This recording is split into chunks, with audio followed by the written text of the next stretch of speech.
hijackings, kidnappings, assassinations and tender fraud. Commission Chair Justice Mbuyiseli Madlanga probed Khumalo on whether he would speak on other cartels. Is there evidence of other cartels other than just the Big Five? Do you know? Are we going to be getting any such evidence? Do you know? But Khumalo suggested he wouldn't divulge information regarding other cartels. The only reference will be made to this Big Five cartel. Khumalo will resume his testimony this morning. Aryan Singh, Eyewitness News. EFF leader Julius Malema will return to the East London Magistrates Court this morning, where judgment is expected in his firearm discharge case.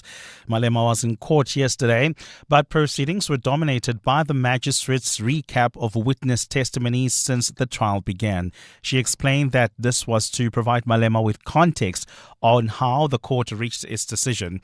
Malema and his bodyguard Adrian Snyman face charges under the Firearms Control Act, including unlawful possession of firearms and ammunition. He allegedly fired shots during a 2018 rally in Dantsane near a large crowd of EFF supporters. Alfara Mushwana was in court. What many in the EFF expected to be a quick judgment day for their leader, Julius Malema, turned into an 8-hour sitting, with the presiding magistrate going over every detail of the trial. The recap is set to continue this morning, but the magistrate has assured that judgment will be handed down by the end of today. She says revisiting the evidence provides context for how the court arrived at its decision. Addressing supporters after court proceedings, EFF Secretary General Marshall Dlamini says the delays are frustrating.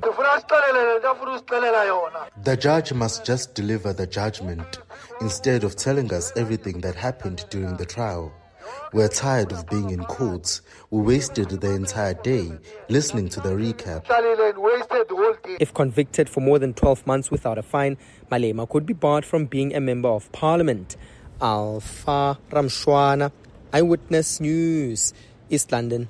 And Palestinian militant group Hamas says it's studying a peace deal to end the war in Gaza that was announced by US President Donald Trump and Israeli leader Benjamin Netanyahu. The 20-point plan calls for a ceasefire, release of hostages by Hamas within 72 hours, disarmament of Hamas, and gradual Israeli withdrawal from Gaza, followed by a post-war transitional authority headed by Trump. Once all Israeli captives are released, Israel will free 250 Palestinians serving life sentences and 1,700 people from Gaza who were detained after the start of the war on October 7, 2023. Israel's offensive has reduced much of Gaza to rubble and killed more than 66,000 Palestinians, causing what the United Nations has called as a humanitarian crisis. Both Trump and Netanyahu announced the plan yesterday at the White House. Working with the new transitional authority in Gaza, all parties will agree on a timeline for Israeli forces to withdraw in phases. The success of this effort, my plan calls for the creation of a new international oversight body, the Board of Peace, we call it, the Board of Peace, sort of a beautiful name. Gold is trading at $3,865.45 an ounce. The rand is at 17.25 to the dollar, 23.18 to the pound, 20.23 to the euro. Brent crude oil is at $67.43 a barrel. And in the traffic, we've got delays on the Mark 1 North between Boyson's Road and the Crown Interchange. There's also queuing traffic on the N1 North right at the Deep Kloof Interchange. Please be on the lookout there. And in your sport, FIFA hand Bafana World Cup points deduction over fielding Mokoena. Points shared between Everton and West Ham in the Premier League. And England's Chris Woakes retires from international cricket. A cloudy day in store for Gauteng with showers expected. Johannesburg starting at 10 degrees, peaking at 20. Pretoria 13 and 22. Vereeniging 12 and 20 degrees. The top story in EWN this hour.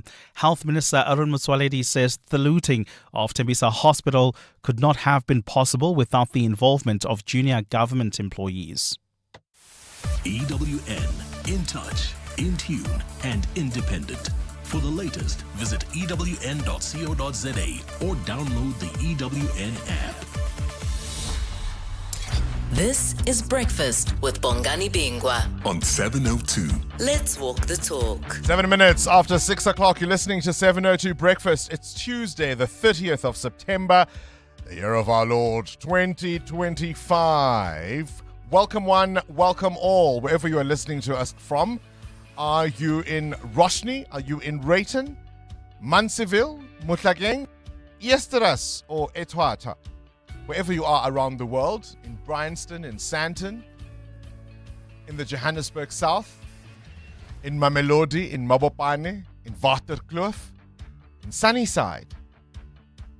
We are the show that aims to tell you what's going on in the news, will tell you why it matters, and how it will impact you. So our job is to tell you what's happening in the world. Yours is to tell us what's happening in yours. I'm not alone as always.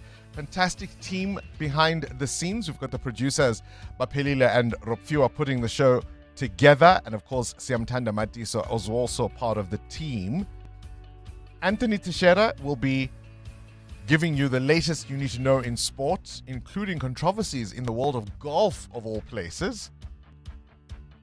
Good morning, Amoramila. Good morning, Bongani. Morning, 702 Landers.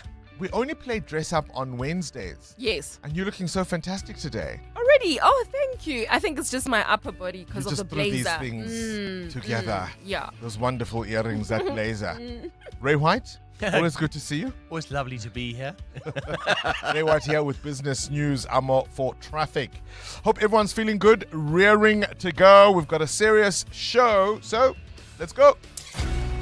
This is Breakfast with Bongani Bingwa on 702. Let's walk the talk. I don't know if you remember the song, Sometimes All I Need Is the Air That I Breathe and to Love You. Remember that song? Mm-hmm. Yeah. Well, sometimes all you need is not the air that you breathe.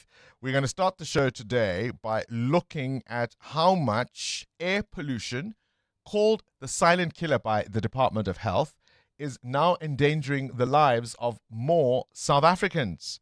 The World Health Organization ranks South Africa fourth in the world for pollution-related fatalities.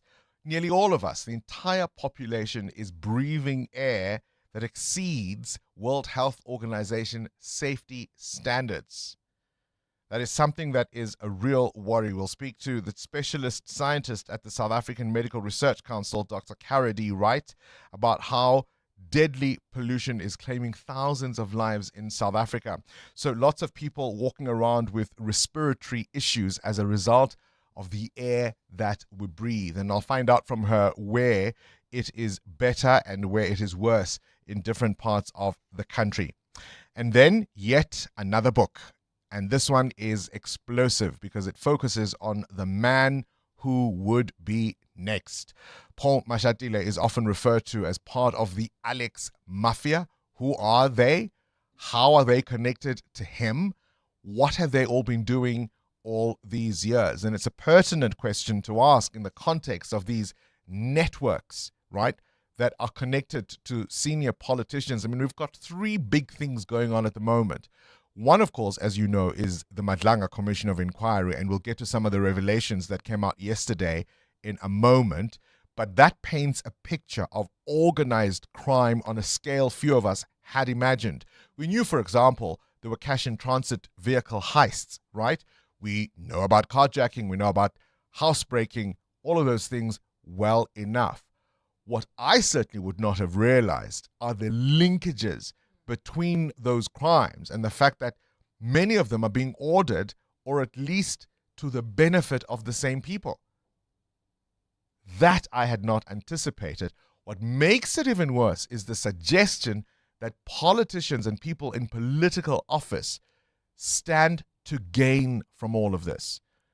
Sometimes directly, sometimes by just looking away. That's the first big thing. The second one, of course, is the Special Investigating Unit report on what transpired at Tembisa Hospital. Did you hear Dr. Aaron Motsoaledi in the news bulletin, the clips Fiso Zulu just played, where he says, I kind of get why the Chinese just execute them. Firing squad, line them up against a wall. Bam, bam, bam, bam. Paul Mashatile, in that context, being linked to underworld figures, or at least a network that is hidden from public view, is a very pertinent conversation. Peter Du Toit, the News 24 assistant editor and best-selling author, will be in studio with us after 7. His new book is called The Dark Prince, uncovering Paul Mashatile and the Alex Mafia's alleged network. I think it's going to make for riveting listening. And then just before 9, we'll speak to the Joburg Ballet about their spring season of dance. You're with Bongani Bingwa. 7:02 weekday mornings, 6 to 9 a.m. That's what's on our menu today. But here's a shout-out question. Have you ever, or have you in your life, achieved something that once seemed insurmountable to you, unachievable to you, unattainable, but through persistence, through consistency, you look back over time and you think, I did it. Maybe you never thought you'd run a marathon. Maybe you never thought you'd lose all that weight. Maybe you just didn't see yourself as somebody with 2 beautiful kids, a loving wife or a loving husband. You just thought that will be for other people. Maybe you've assailed such intense heights in your career. You are a recognized industry leader or expert in your field. And you just look back and you think, gosh, how does somebody who comes from where I do, who was raised in the neighborhood in which I was, achieve all of that? Do you ever take a moment to breathe yourself in? Do you understand what I mean by breathing yourself in? And you go, gosh, is that really me? Amo? Oh, Bongani, that definitely has to be my career. I spoke about this earlier that, I grew up in Soweto. When people say the dusty streets of Soweto, that's exactly where I grew up. When people ask you, what do you want to be when you grow up? And I say, I want to be on the radio. I want to be on Radio 702. And I'd, of course, mention the other radio stations that I would listen to at that time. Even Lesedi FM, the Sesotho broadcast, because I used to like how articulate they were in their language, And people would say to me, oh, that's so impossible. No. You don't even go to what did we call the schools back then? Multiracial schools. We used to call them multiracial schools. Yeah, you don't even go to a multiracial school and you don't even speak the way they speak. It won't happen. It can't happen. But something inside of me said, no, man, this is possible.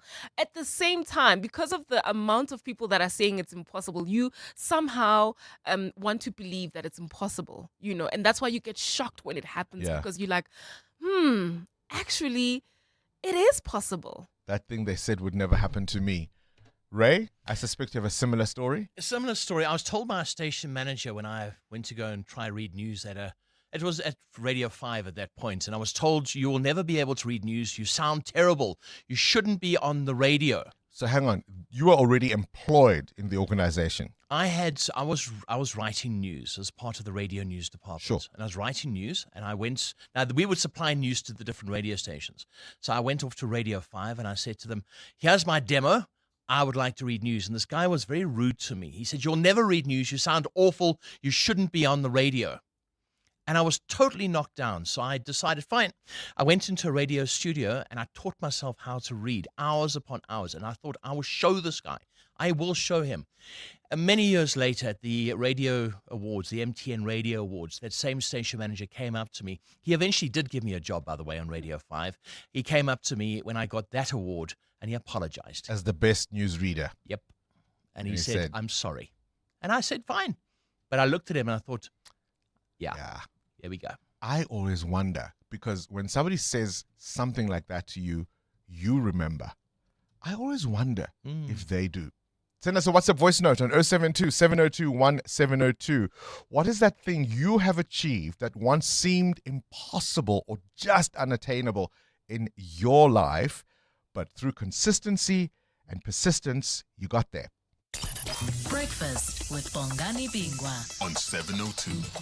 Let's walk the talk. 17 after 6, we absolutely are going to be talking about the SIU findings and the 2 billion rand that was looted from Tembisa Hospital. I want you to listen to the health minister. This is the national minister, Dr. Aaron Motsoaledi, who says the killers of Babita Deokaran and those who forced whistleblower Mr. T into hiding flaunted their wealth with fancy Lamborghinis, and really it's a sign of impunity, is it not?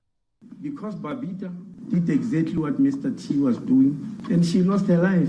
Mr. T did not lose his life, but he's in hiding. He's in hiding. He can't live a free life. The people who killed Babita and who put Mr. T in hiding are driving Lamborghinis Lamborghini Urus and the ones you couldn't pronounce, advocate, they are living a free life. Now, what type of country are we going to become? That the public servants, who are the real public servants, are the ones that are in hiding, and the scavengas are driving Lamborghinis. The scavengas. I think it's clear. We have become a country of scavengas. A scavenga is a thug, a criminal. We are. Oh, come on, you can't deny it. We are a country of scavengas. Think about this. I couldn't procure at Prime Media this piece of white paper I'm holding in my hand that we feed into the printer so we can print the things we read and talk about on air. I wouldn't even know how to begin. And with the greatest respect in the world, I'm not the most junior employee in this organization. How is it that nursing staff, an assistant nurse, clerks were part of this network? They knew what to procure. They knew where to get the invoices, and they were all part of that. What do you mean? And watch the politicians. Watch the politicians do a hands-off approach as if they had nothing to do with this. It wasn't under their eye. Don't you have a national minister? Don't you have a director general in the Department of Health? And whilst I fully understand that the MEC might report more directly to the Premier, but those levels are also there. The Premier, the MEC of Health. Isn't there a provincial director general? Certainly there's a head of Department of Health in the province, right? Wouldn't there be a CEO at a hospital, a CFO at a hospital, perhaps even a COO? Wouldn't there be various heads of departments, the head of oncology, the head of pediatrics, the head of whatever department in that hospital? How is it through all those layers, clerks were the ones procuring? I wouldn't know how to procure a pen at Prime Media. 2 billion rand gone. The supporters of Operation Dudula came for me when I said, your anger is misplaced. Are you now still insisting that it was the foreigners who made sure there was no medicine at Tembisa Hospital, there were no beds at Tembisa Hospital? Is that still going to be your argument, or is it those who've been stealing and robbing us blind? Remember Shonisani Litole? This was the guy during COVID who tweeted from a bed at which hospital? Tembisa Hospital. He tweeted Zweli Mkhize, who was then the Minister of Health. And he said, it's unbearable. They don't seem to care. I haven't eaten for 48 hours. He died 4 days later. To the best of my knowledge, Zweli Mkhize never responded directly to him then, but he set up some investigation by the health ombudsman at the time. But this man was, quite frankly, tortured to death. He had not been offered meals for more than 43 hours from the time he was admitted. They didn't care. And those were just the clinicians, right? Those were just the clinicians. What does it tell you about the lack of oversight? So all the way to the top and all the way down, scabengas, scabengas, scabengas, scabengas. We're a country of scabengas. I dare anyone to tell me any different. Breakfast with Bongani Bingwa. Ray White, you have a question of your own? Wow, yeah, listen, this is going to lighten the load a little bit. What computer games did you play when you were younger? Not arcade games, we've done that one. Not arcade, computer games. And most importantly, do you still play them today? I didn't have a computer growing up. No. I didn't. Okay. Like that was not within my... I'm sorry you're trying to lighten this up. Sorry, here we are. Not playing ball. Didn't have a computer growing up. Okay. The fact that my kids have had them all their lives was part of why. I didn't have one growing up.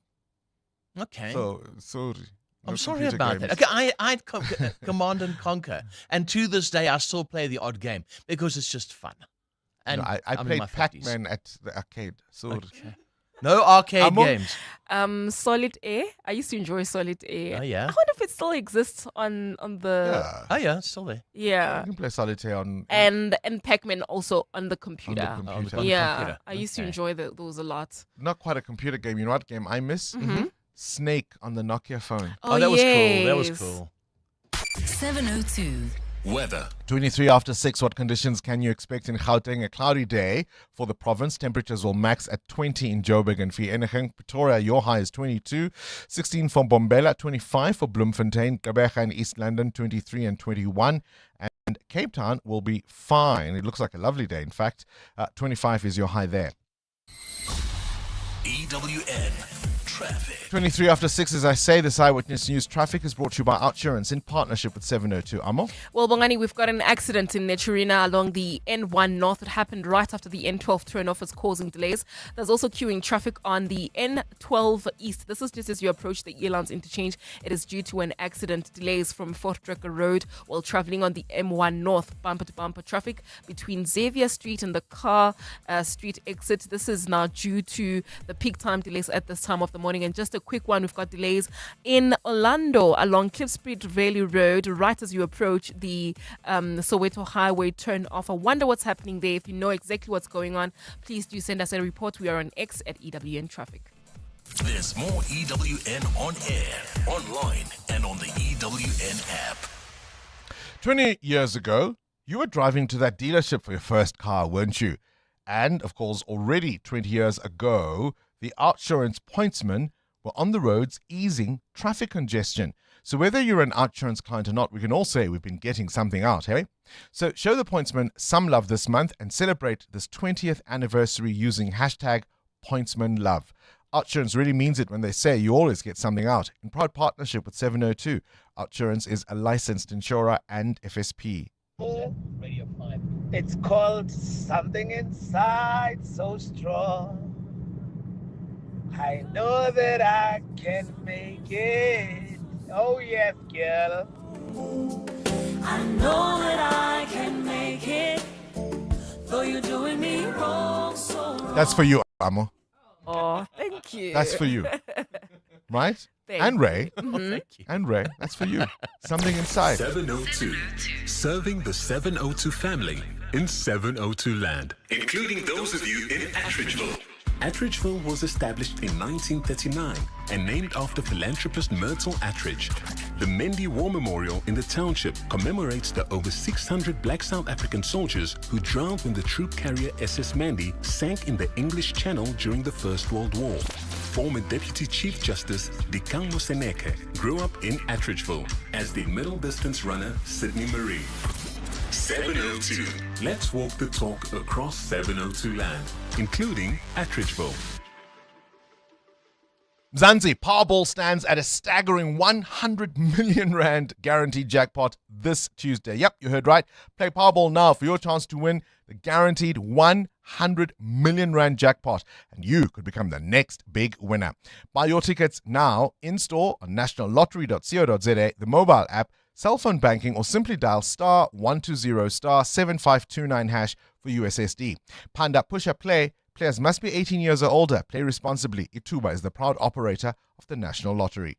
To celebrate 25 years of helping you live the Premier life, FNB Premier is giving you a chance to win a 14-day European tour experience and other cool monthly prizes. Open any FNB Premier account from September to 31 December 2025. Switch your salary, swipe or tap a minimum of 2,000 Rand per month for 3 months straight. Spend and win with FNB Premier. FNB, help changes everything. TCs and competition rules apply. FNB, a division of First Rand Bank Limited, an authorized financial services and credit provider.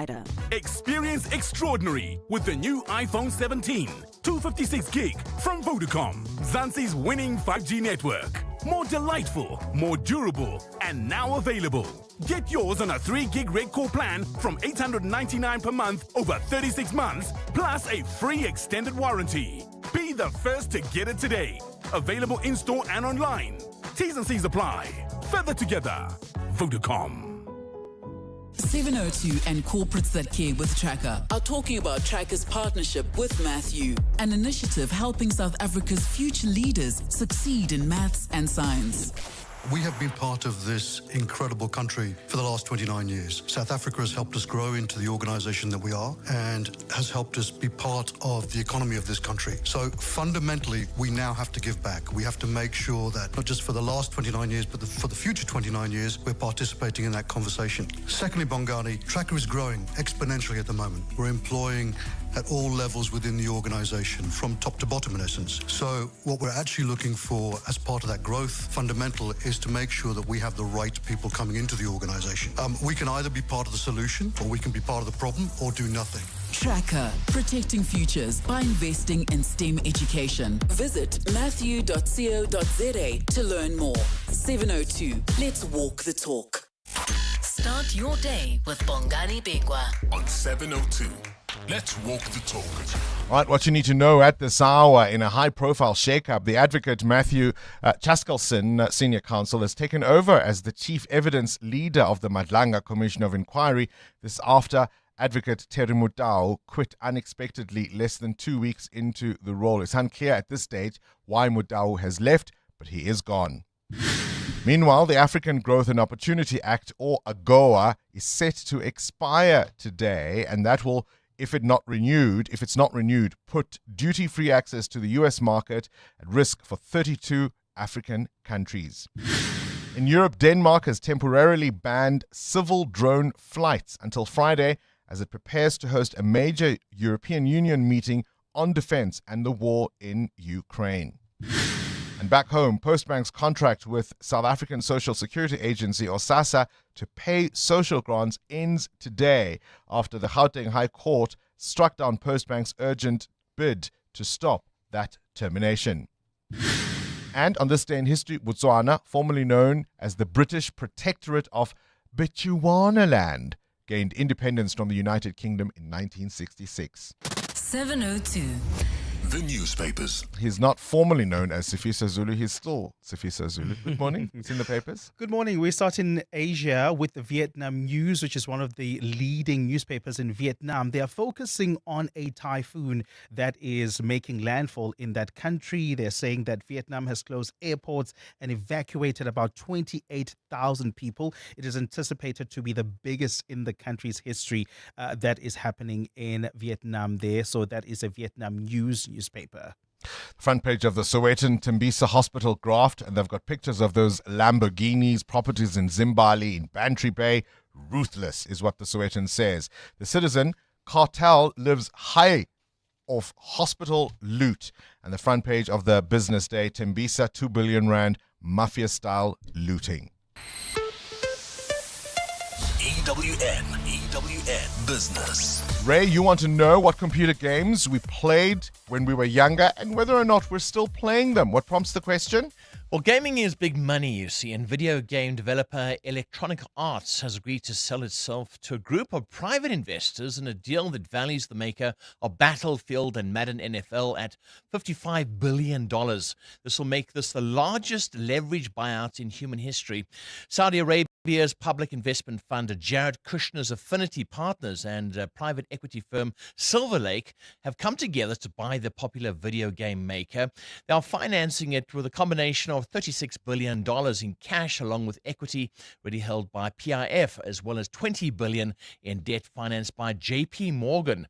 The deal underscores how deep-pocketed the investors are when betting on the enduring value of blockbuster games. The offer comes at a crucial time for EA, which is banking heavily on its core sports portfolio and action shooter games. They're saying it's the older gamers who have the money, and they're now being targeted, Bongani. Gosh, where's the rand? What's the value of their money? At the moment, the rand to the dollar a little bit stronger for us, 17.26. The pound, 23.19. Euro, 2023. Platinum, $1,595.35. Gold is soaring, $3,855.40. Brent crude oil, $66.64 a barrel. More business news in an hour. Right, Sfisa Zulu, let's start with Gauteng education. That's right, Bongani. Good morning. It says it'll continue to provide food for pupils through the nutrition program, despite delays in payments of service providers. Department spokesperson Steve Mabona says the backlog has been caused by a reduction of provincial funding. He says more children are now using the program because of affordability challenges linked to increasing socio-economic issues. The department is engaged directly with all the affected service providers and committed to resolve this matter. Now, we are also, as government, looking at reviewing the school quintile system to ensure that funding is better aligned with the current socio-economic realities. The Limpopo government has promised to bury 12 church congregants who died in a crash. 2 trucks on Sunday crashed into a taxi transporting the passengers from a service on the R81 near Gaza. Premier Popi Ramathuba announced that different departments will support affected families. I can't say there's a budget meant for issues like this, but he will have to put up a team that will be led, and also our office as a Premier's office and the office of both the Transport Community Safety and also Health, equally social development. We'll put up a team so that we should be able to support you as families. The SAPS has reiterated its commitment to deliver a credible report into the deaths of 3 officers in the Henops River. Constables Tebekulu Linda, Keamogetswe Boys and Boipelo Sinoge were en route to Limpopo when their vehicle plunged into the body of water earlier this year. Spokesperson Atlenda Mate says both police and private specialists have submitted reports, but final toxicology and other tests are still outstanding. Preliminary post-mortem reports have been received, but the final reports, which include blood alcohol results, toxicology and histology, are still awaited. These findings are critical before the investigation can be concluded. In addition, analysis of physical evidence is still underway. This process is complex as the SAPS relies on external specialists. And YouTube is set to pay U.S. President Donald Trump a $24 million to settle his lawsuit. The platform blocked Trump from uploading new content in January 2021, pointing to concerns about the ongoing potential for violence. Facebook and social media platform X also suspended Trump's ability to post after the January 6th U.S. Capitol attack. Yesterday's settlement makes YouTube the last major tech platform to settle a lawsuit with Trump, who has settled with Meta and X for banning his accounts. A cloudy day in store for Gauteng today. The temperatures are at lows of 10 and 13 degrees, peaking at highs between 20 and 21. And in the traffic in Orlando, Soweto, we've got protest activities taking place along Klipspruit Valley Road. As a result, the N17 between the Soweto Highway and the N1 has been closed off to traffic. New Canada Road is heavily backed up. Please try to avoid while traveling on the Mike 1 North bumper-to-bumper traffic between Xavier Street and Carr Street. The top story this hour, the Gauteng Education Department says it will continue to provide food for pupils through the nutrition program despite delays in payments of service providers. It is said that listening to Mozart could boost intelligence. So we at RMB bought this extended radio spot to give you 30 seconds of Mozart just to get some thinking done.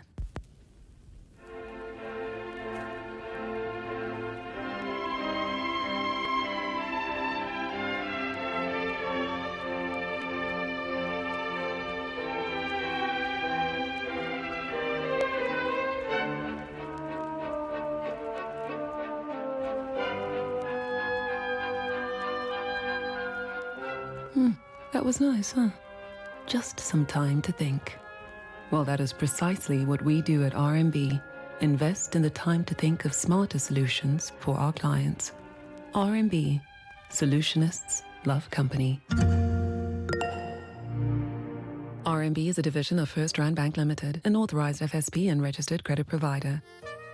Backed by popular demand, legendary jazz icon Kenny G will be performing at the Super Bowl at Sun City on Friday, the 3rd of October. Get ready for an unforgettable night of timeless hits and pure musical magic. Get your tickets from webtickets.co.za. Brought to you by Breakout Events and 702.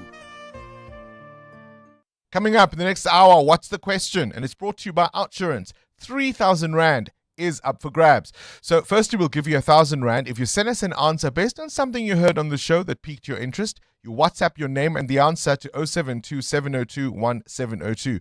Then 2,000 Rand will go to the person who asks a question that gets to your answer. Funsies, see? You always stand a better chance of being selected if you have SMS'd out to Outsurance to get yourself a quote. So do it now. SMS out to 45142. You could save on your car insurance. 702. WhatsApp Bongani on 072 702 1702. Good morning, Kolani. This is X from Katu. Kolani, I was involved in a car accident in 2019. My spine was operated, lower spine, operated in January 2020. And this year, I ran my first comrade. After the operation, I couldn't walk, couldn't do anything. So yeah, with training, consistency, and discipline, I managed to also complete my first comrade or run my first comrade this year and finish in 8 hours, 38 minutes. Morning, Bongani. Talking about an attainable dream. I once worked for a company in Bloemfontein, and one day I tell a colleague that one day I'm going to partner with them. And indeed, one day I become their supplier with my own business. And I bought the flight twice, attending a meeting in Bloemfontein, at my own cost. Yeah, Tabangi. Morning, Bongani and the team. As Bradley from Randburg. Nice show as always. I would like to comment on what Bongani just said now. I remember on Thursday, I was talking to my mom and I was explaining her how many things that I have achieved already this year. And, I also couldn't believe, and then, what she just said to me? She just said it's because the grace of God. You deserve it, and last month we just did a surprise party for her. And there's a lot of things that I've achieved. Tell us what they are. I would love to know. So I'm asking this question to illustrate a point. I've been asking you, what is that thing that seemed out of reach for you, but you wanted to achieve it? And you have, because you were consistent, you were persistent, and you just wouldn't give up. The relevance of the question is, I said earlier, we've clearly become a country of sgebengas. How do we reverse it? How do we do the impossible and reverse this tide, this avalanche, actually? It's an avalanche, this tsunami of criminality. Because if you take Tembisa Hospital, there were so many eyes that had to be closed for this kind of looting to happen, where an assistant nurse got paid 7.3 million Rand for facilitating corruption. An assistant nurse, right? A number of clerks got paid millions. Their managers got paid millions. Whilst people were tweeting from hospital beds in Tembisa, begging the health minister just for food. Not just treatment, food. And they died. So we can look at the politicians all we want. And of course they've got some responsibility and culpability when it comes to all of this. But we as a society, who buys 4 Lamborghinis? Why? Why in the name of all that is holy would you have 4 Lamborghinis? A red one, an orange one, a green one, a light green one. Why? How many people do you know whose wealth you can't explain? Yeah, talking to you, in your car, family members, friends. You know what their qualifications are. But you look at how they live and you think, And what do we say? Ooh, banemali. Huh? Hulle het geld, nee. They've got money. We're all a part of it. EWN Sport. Anthony Teixeira, certainly somebody's eyes had to be closed to field Tebogo Mokoena in that game, and now it's cost us. Yeah. Good morning. Good morning, Bongani. It really has. It's going to be tough next month, to be honest with you, with those World Cup qualifiers. But yeah, Bafana's 2026 World Cup qualifying path has become majorly tough after FIFA sanctioned SAFA for fielding an ineligible player. The FIFA Disciplinary Committee ruled that SAFA violated Article 19 of the Disciplinary Code for playing Tebogo Mokoena in the qualifier against Lesotho back in March. SAFA have received a 216,000 Rand fine, while Mokoena has been issued with a warning. The most unfortunate part of this whole matter is that Bafana have forfeited the encounter by a score of 3-0. This sees the South Africans drop to second in their qualifying group, level on points with Benin with an inferior goal difference. Now they need to win against Zimbabwe and Rwanda next month. All parties have 10 days to request a motivated decision. El Salvador have also been sanctioned by the sports governing body for its supporters' behavior. During their World Cup qualifier at the start of the month, fans allegedly shouted racist remarks and gestures. In addition to receiving a R1 million fine, the Central American team will now have to play a partial stadium closure in their next encounter. Amajita opened their Under-20 World Cup with a 2-1 loss to France. The next outing is in the early hours of Friday morning. While in the Premier League, Nuno Espirito Santo began life at West Ham with a 1-1 draw at Everton, thanks to a second-half stunner from Jared Bowen. The manager was satisfied with sharing the points, but says the Hammers will continue to work getting their fans back on side. It's up to us to analyze and see how the game. But the first impressions, I think the team competed well. Was a tough place to come. Tough place to come. Very good team. But overall, I think was a good game, intense. Both teams had chances. The message for us is how we can compete now.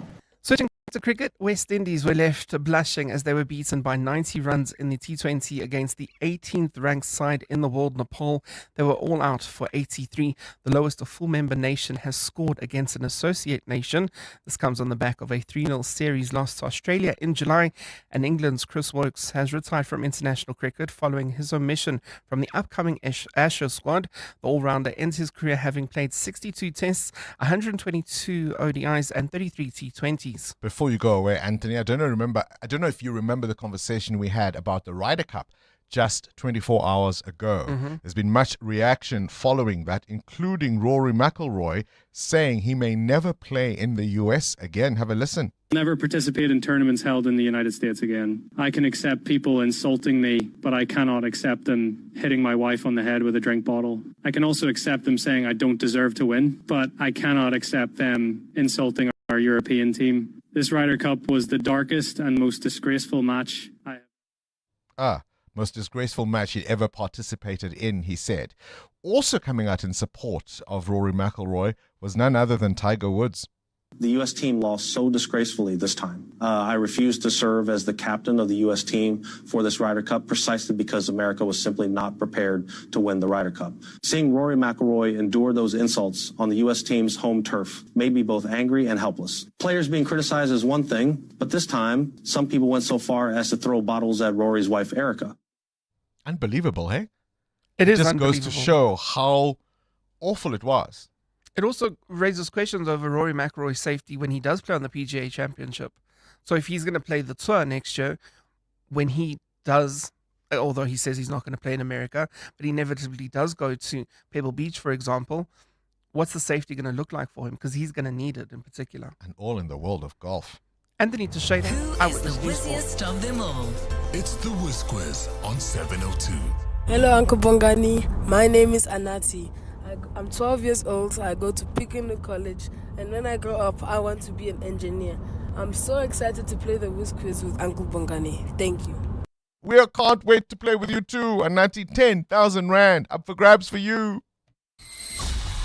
EWN Traffic. 14-7 protests in Orlando. Amma, what's going on? Yes, Bongani, it's along the Soweto Highway, Klipspruit Valley Road, and it's causing heavy delays. So please try to avoid those routes this morning. New Canada Road, as well as the N17, completely closed off to traffic between the Soweto Highway and the N1. Please try to avoid those areas. You can still use Chris Honey Road if you want to exit the Soweto area and then join the N1 North. Traveling on the N1 North out of Naturena, an accident reported right after the N12 exit, causing delays. I'll have more updates for you. Stay tuned.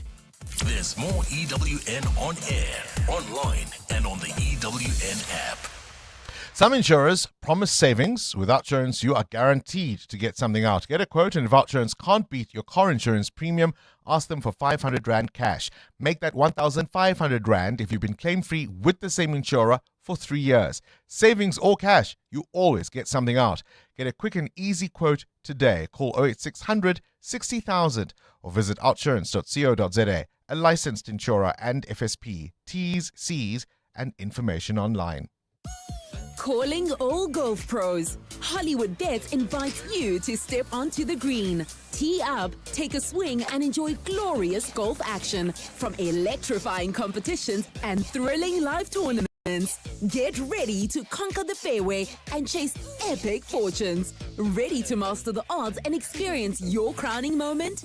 Bet now on all the excitement and prepare to make your hole-in-one shot to sensational success. T's and C's apply. Hollywood Sportsbook is a licensed betting operator. No persons under the age of 18 years are permitted to gamble. Winners know when to stop. South African Responsible Gambling Foundation toll-free counseling line 0800 006 008. 702. WhatsApp Bongani on 072 702 1702. Hi, good morning, Bongani. It's Nora here in Heidelberg. Something that I thought I will never own in my life was my own home. I have my own little 2-bedroom home. Built it with precast. It is my home. It is my first home, and I'm 48 years old. I'm so proud of it. It's one of those pinch me moments every day. 2 months I've been here. Even though I have no water, no electricity, well, municipality wants 24 grand. I'm still trying to get it together. Even without the water and electricity, I'm so proud of my home. I am so proud of it. Have a fantastic day. Bye-bye. You should be.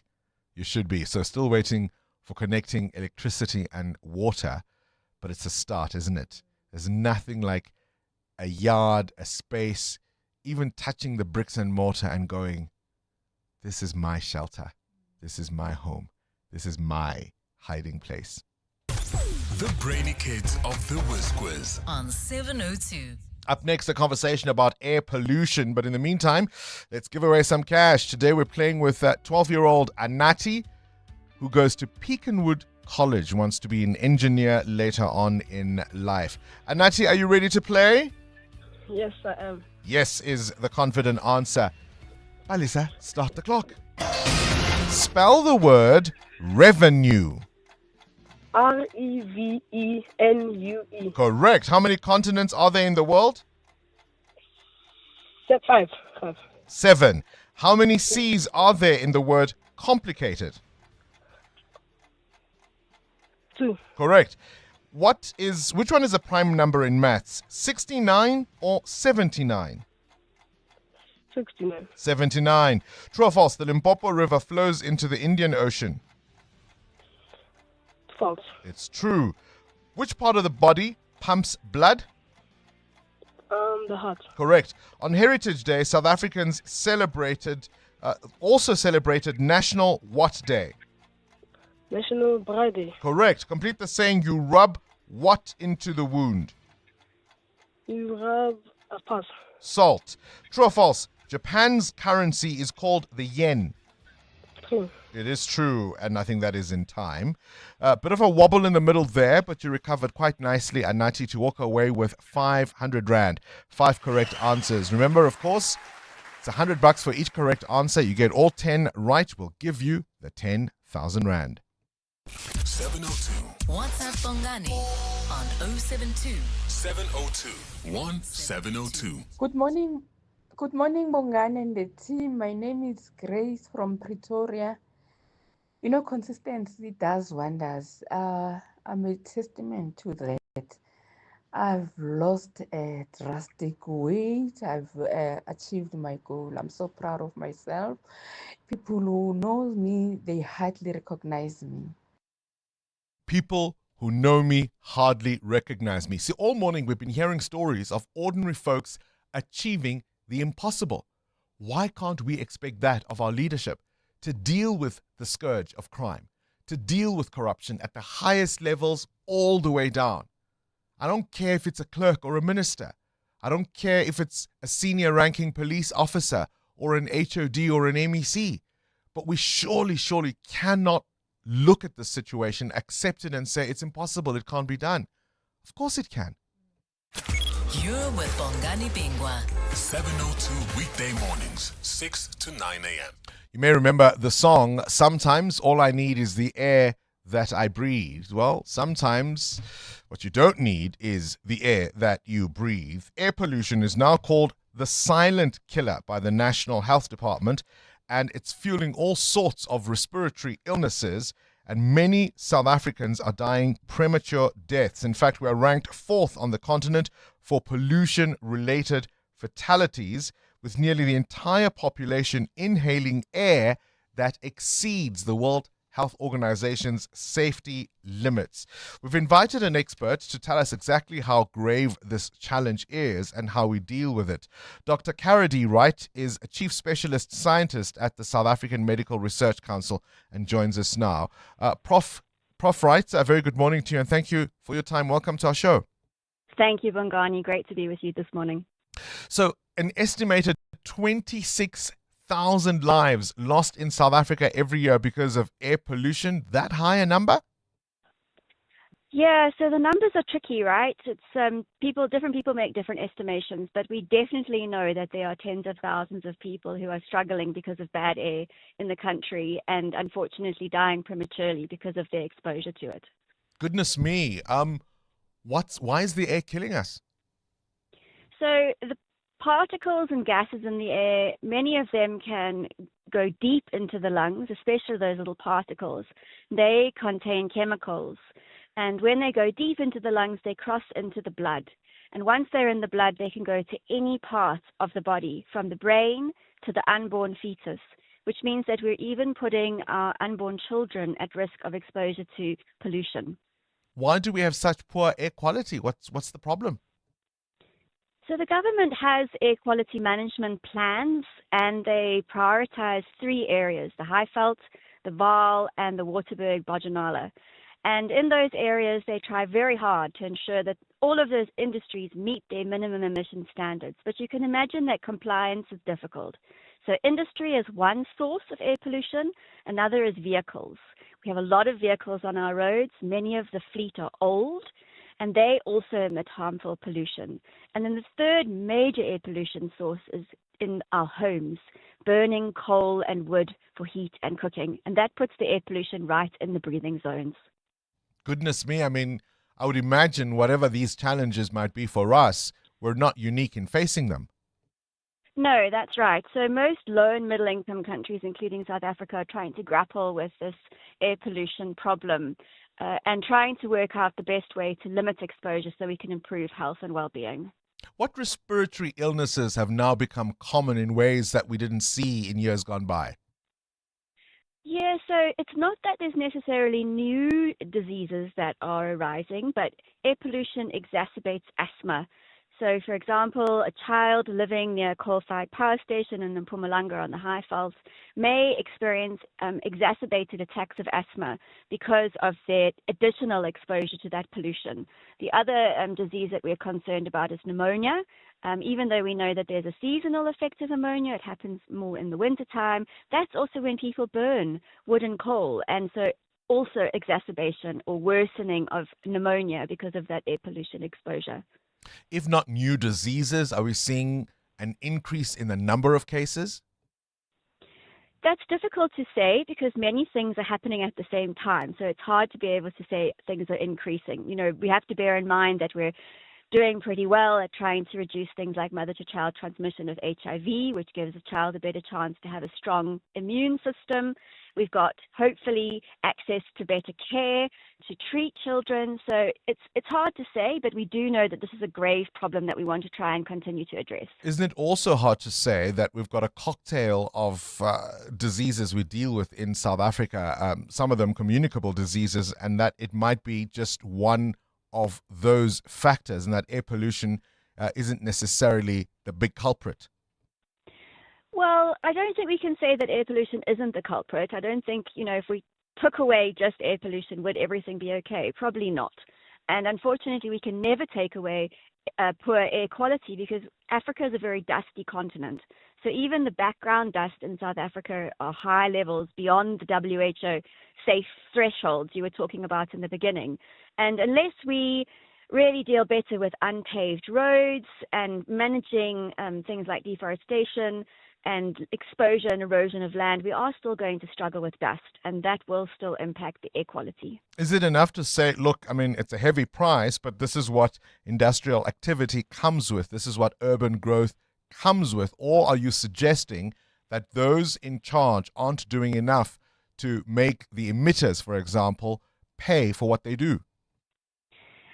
Such an interesting question about, cradle to grave, right? Who's responsible, and are the industries and are the government enforcing the legislation as they should? Because it's not a simple issue. So let's think, for example, the coal-fired power stations. They've been granted permission to emit, essentially, because we need power. We need electricity in our country. Unfortunately, that electricity is made from coal burning, and that contributes to air pollution. But because we need the electricity, they are permitted to emit. So, there's this catch-22 situation. Even though those industries are then tasked to reduce emissions from households in the communities near them, it's not reducing apples and apples in terms of air quality, and so the air quality still remains bad. Are certain areas worse than others? I mean, if I'm living in Johannesburg, am I better off than someone living elsewhere, or is it the other way around? Yeah, so we do have air pollution hotspots, and no, living in any of our urban cities, perhaps excluding city of Cape Town, although of course they still have vehicle emissions, which will be of concern. Urban areas are definitely a worry for excess air pollution exposure, but so are those three priority areas I mentioned earlier, where we know there is a high prevalence of industries. What should the ordinary citizen, what should someone listening to us now think about in terms of how they go about their daily lives? There's some really important things that you can do. So if you enjoy exercising, try and exercise at times of day when we don't have high air pollution levels. So in certain areas where people are burning coal and wood, it's very high in the morning and the evenings. That's also the time when vehicle emissions are high. So it really hurts me when I see someone running along a road early in the morning when all those vehicles are passing. You're really exposing yourself to high pollution levels. The other is, if you're making fires to cook and heat, please start the fires outside. Let that smoke die off before you bring the fire indoors. And then the last is to try and advocate for clean air. Get together as a community and really start to lobby for change in your area. Gosh, appreciate your time, Dr. Carady, Professor Carady Wright, I beg your pardon, Chief Specialist Scientist at the South African Medical Research Council. 702. Coming up, the big interview. I think we may have just ruined somebody's run, this morning, somebody's jog this morning. Up next, we speak to Peter du Toit from News 24. Best-selling author has got a new book out. It's called The Dark Prince, and it's all about Paul Mashatile and the Alex Mafia. This is EWN. The SIU hits out at government officials who failed to stop the looting of Tembisa Hospital, and people must come to our country legally. The ones that are sitting here illegally in the country, surely we should be sending them home. The finance minister talks tough on the country's immigration laws. Good morning, I'm Sfiso Zulu. The Special Investigating Unit has slammed the Gauteng Health Department's systems in its report into tender fraud at the Tembisa Hospital. Yesterday, the unit revealed that 2 billion rand was siphoned from the facility in irregular contracts. The investigation was prompted by a probe conducted by whistleblower Babita Deokaran, who was assassinated months after she flagged 800 million rand in corrupt tenders at the facility in 2021.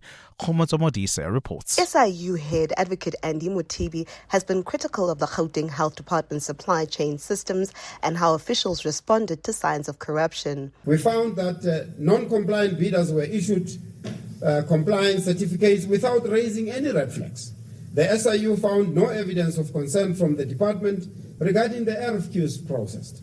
At the same time, Gauteng Premier Panyaza Lesufi says the report is damning and disturbing.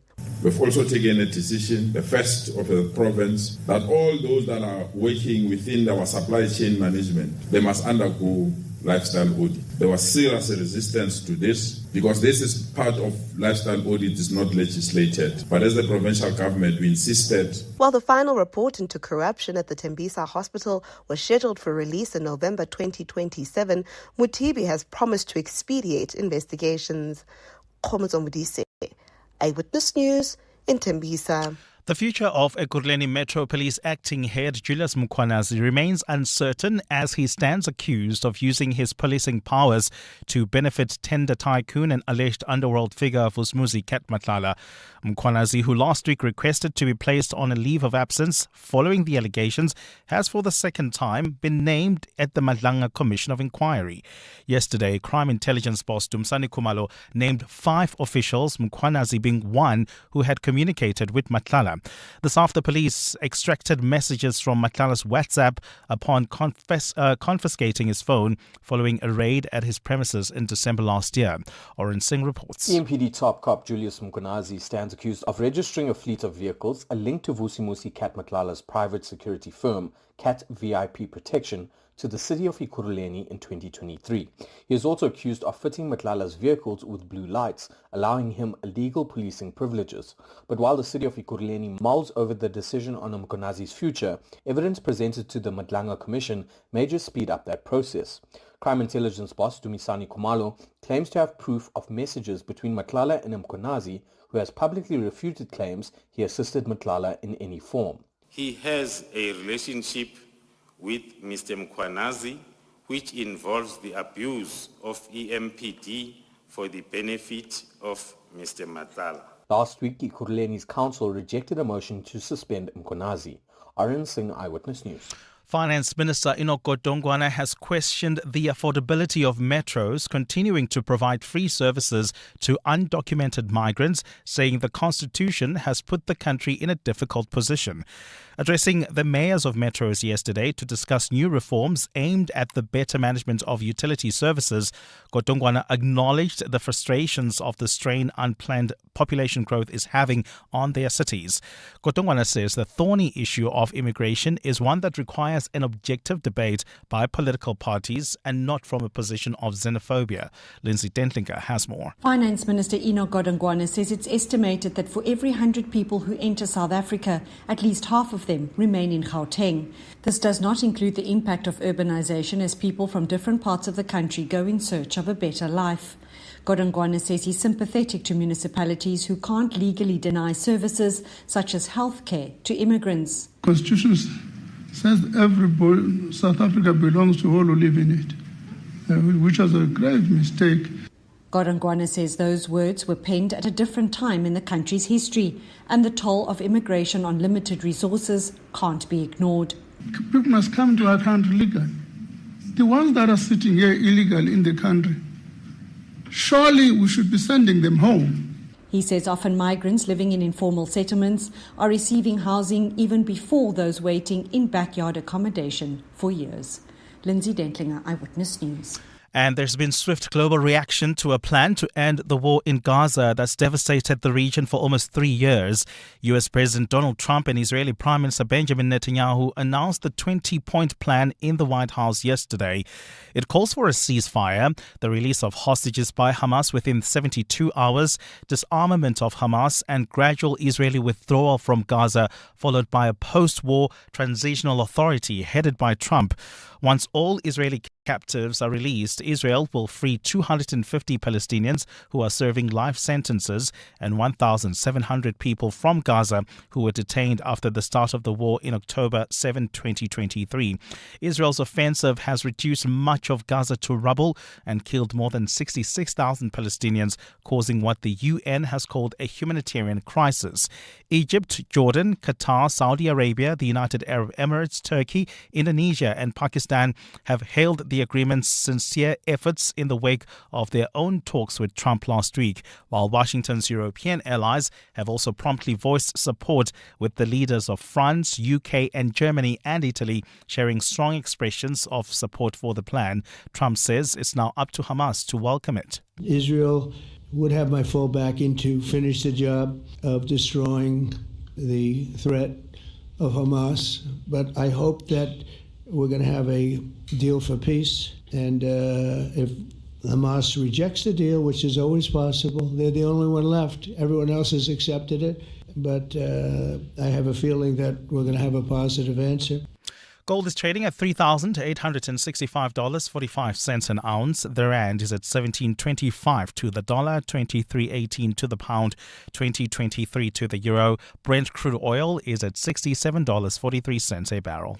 And in the traffic, we've got an accident reported in Kelvin along the N3 North right after Marlborough Drive is causing heavy traffic volumes. And on the same route, please be on the lookout for roadworks right near the Baku interchange. Delays from Vincent Chabalala Road while traveling within the Pennyville, Orlando, as well as New Canada areas. Do expect heavy traffic volumes along several roads due to protest activities within the area. Klipspruit Valley Road affected. N17 completely closed off to traffic between the Soweto Highway and the N1.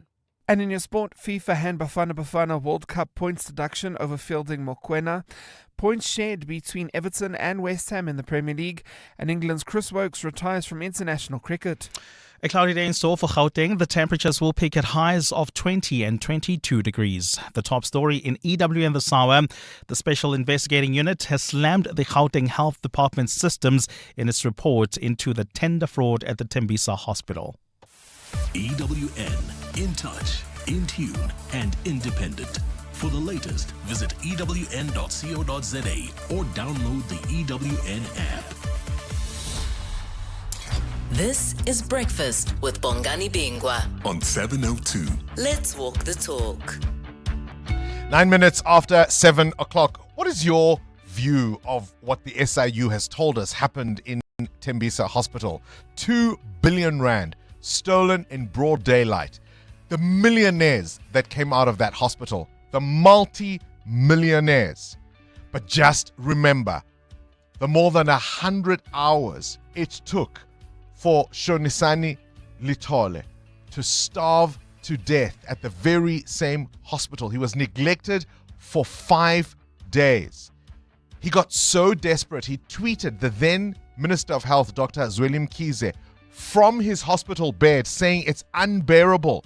They don't seem to care. At that point, he hadn't eaten for 48 hours. Far as I know, Minister Zweli Mkhize never responded to that tweet. That's as far as I know. But later, of course, he set up an investigation led by the then Health Ombud, Professor Malekapuru Makgoba, to look into what happened. And that report was very clear that hospital management was negligent, criminally negligent. They couldn't even support or provide credible evidence in the investigation. They couldn't say when breakfast or lunch or supper was delivered to this guy. Something as simple as that, when they were asked, they couldn't explain. He wasn't fed for days. He wasn't given the treatment he needed. Why? Because 2 billion rand was being stolen right from underneath our noses. This is Breakfast with Bongani Bingwa on 702. Let's walk the talk. Oh, you think anybody lost their job because he died? Hey? In Gauteng? You think Shonisani Litole and his death and the publicity around it, the fuss around it, led to anyone being fired? So when the health minister says the looting of the Tembisa Hospital could not have been possible without the cooperation of junior government employees, do you think they are the ones at fault? The junior government employees, the nursing assistants and the clerks, saw an opportunity and they clearly ran for it. They went for it. But where were the controls? Where were the levels of accountability? Isn't there a CEO at that hospital? Isn't there a CFO? Isn't there a head of department in the province? Aren't there heads of various departments at that very hospital? Where were the systems of control? How do our leaders feign ignorance and no responsibility at all of this? And they look at it and they go, Angaz, how it happened. how awful that it did, but sure.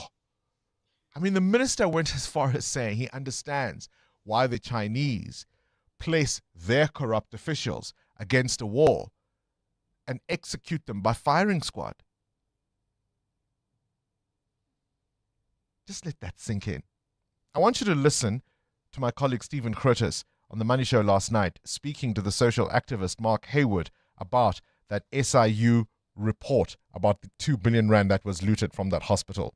Mark, good evening and thanks for your time. So the investigation links people working at the hospital, decision makers and officials. It includes people who are submitting fake invoices. But how could all of this happen at really such a small institution? How could just a few people steal so much money? Good evening, Stephen. And that's the billion rand question, I guess. And the answer to it is simply that there has been a complete breakdown in governance systems and oversight systems in the Gauteng Health Department that has gone on for more than a decade, which has meant that a department that has, I think, the second biggest budget in the province this year, 67 billion rand budget, is wide open if you're brazen enough and evil enough to want to take money that is intended to save people's lives and provide quality healthcare systems. And that is what has been going on. That's Mark Haywood speaking to Stephen Curtis last night. He even went on to say that the Gauteng Department of Health claims it's put in controls to deal with these kinds of things, but I'm not convinced.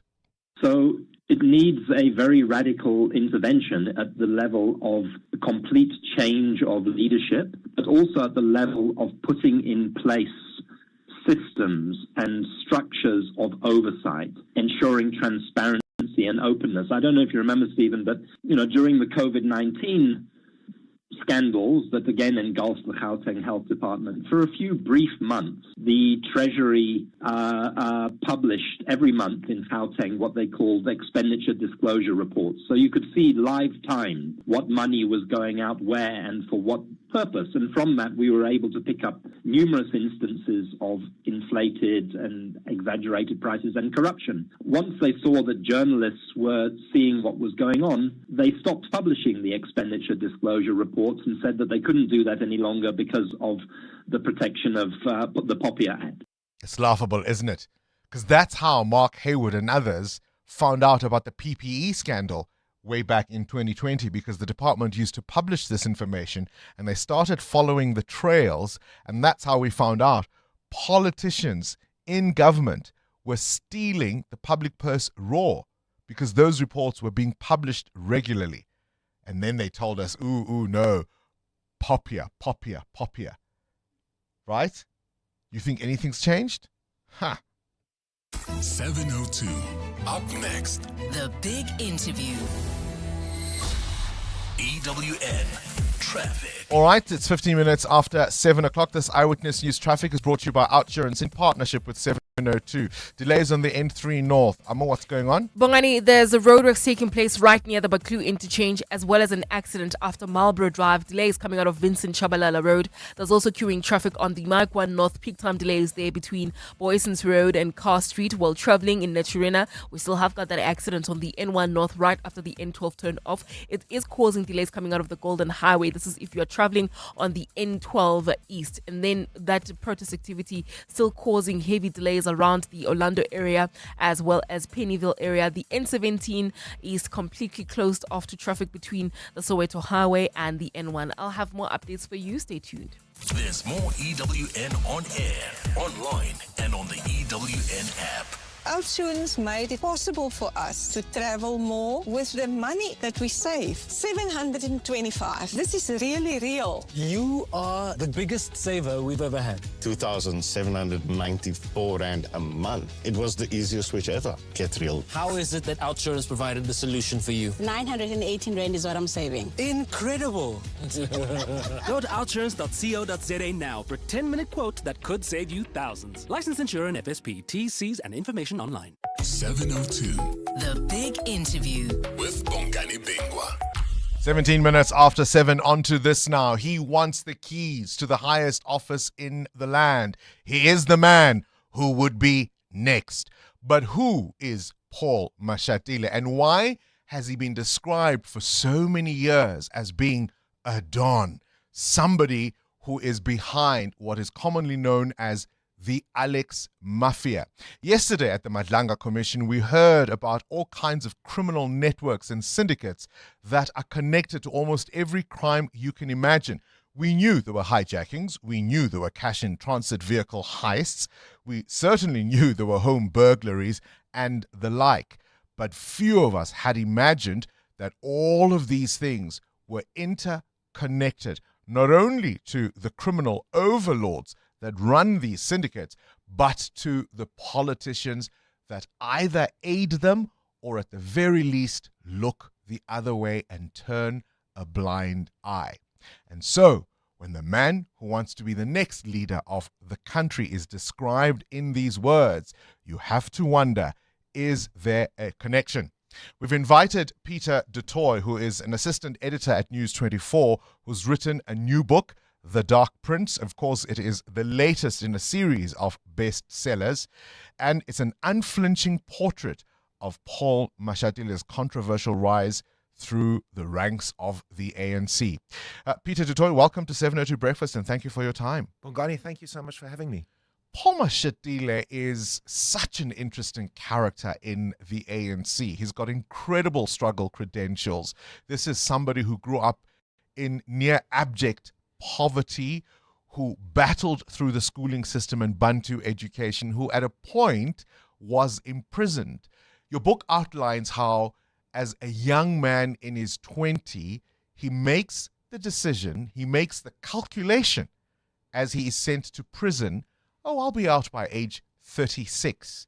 And he and his comrades stand together and they don't rat on each other. I mean, that's the kind of iron backbone he has. Bongani, yes. I mean, these networks surrounding Paul Mashatile, has its origin in the tumult of the 1980s, Alex, north of Johannesburg, in the cauldron of the battle against apartheid. They were a lot of them, members of the Alex Mafia around Paul Mashatile, went to prison alongside Paul Mashatile. They were arrested in July 1985 at the height of the state emergency, when there was a severe government crackdown, apartheid government crackdown on anti-apartheid activists. Spent 4 years in jail, was released after taking part in a hunger strike, and then moved into the nascent ANC structures of the old PWV region in the 1990s. So there's a golden thread of loyalty in Paul Mashatile's life, linked to the members of the Alex Mafia, which hold to this day. We'll come back to why they're called the Alex Mafia, but before we do, I think it's important to outline that history of struggle. I mean, in 1985, this is when P.W. Botha says, "Don't push us too far." Yes. It's when he refuses to cross the Rubicon, right? But also in the early 90s, even as Mandela and the organizations were unbanned and the political prisoners freed, the fight wasn't over. Places like Alex and others in the East Rand were aflame, right? And people like Paul Mashatile were part of the vanguard of organization and making sure that residents in places like Alex found some way of coming together against really this unseen force. And I think what we forget, it's how many years? It's 40 years this year. 1985 was a seminal year. You mentioned the Rubicon speech. There was a run on the Rand. Debt was being called into New York. The ANC declared that they're going to make South Africa ungovernable. So it was a significantly important year in our history. And organizations like COSAS, to which Paul Mashatile belonged, the Alexandra Youth Coalition, to which he helped establish, played an important role in fomenting resistance to apartheid. And members of the so-called Alex Mafia, which is this grouping around Paul Mashatile, those loyalties were burnished, were forged at the height of the battle against fire apartheid. And blood. In fire and blood. So when you go to prison, when you go to jail, when you take part in a hunger strike, and when you're released in the 1990s, those bonds are very, very tight, Bongani, and that's why those links remain so tight to this day. All right. So having then been a part of the struggle, having gone to jail, hunger strikes, having fought in the early 90s against the Third Force and all the nefarious elements that the state was using to destabilize, right, the negotiation process. 1994 comes, the fight, in a sense, has finally been won. How does somebody with all of that background, right, the poor, humble beginnings, the life of struggle, going to jail, fighting for the life of his community, completely under siege, how does somebody like that and those comrades, because he wasn't alone, as you say, how do they become known as a mafia? Look, so I think they weren't the original Alex Mafia. The original Alex Mafia consisted of individuals around Joe Modise, who was who after 1994 became the first Minister of Defense. He was a commander of MK during exile, and he was actually the leader of the original Alex Mafia, which referred to a grouping of comrades, of activists, of cadres who were exfiltrated out of the country to be trained by MK to launch operations within the borders of South Africa, the apartheid South Africa, as it was known then. So that was the original Alex Mafia. So this junior group of Alex Mafia junior grouping around Mashatile, they just simply took over the moniker. Or it was started to being referred to as the new Alex Mafia. So it was a kind of a jocular way to describe this group of people around Paul Mashatile. I think as time went by, probably took on a different hue. And I think it took on a different hue, Bongani, in the early 2000s when Paul Mashatile became MEC of Economic Development in Gauteng. Now, you must remember that he was very close to Toke Segwale. Toke Segwale was the first premier of the Gauteng province in 1994. He immediately pulled in Paul Mashatile into his executive. So Paul Mashatile was not an MEC at the start, but he was very much part of Toke Segwale's inner circle. And from there on, the so-called Alex Mafia really rose to prominence. There were all sorts of allegations, of course, about the late Joe Modise and in terms of arms smuggling and perhaps even drugs. Yes. But what you write in your book, this new Alex Mafia really uses the levers of the state for all sorts of questionable deals and self-enrichment. Look, and that's the fascinating thing about Mashatile. And in your introduction, you referenced yesterday's happenings at the SIU. We need to ask questions of people in power, Bongani. What networks do they bring with them? You know, we have not yet emerged from the era of state capture, where we saw vested interests, business interests, private interests, having an inordinate amount of influence over politicians.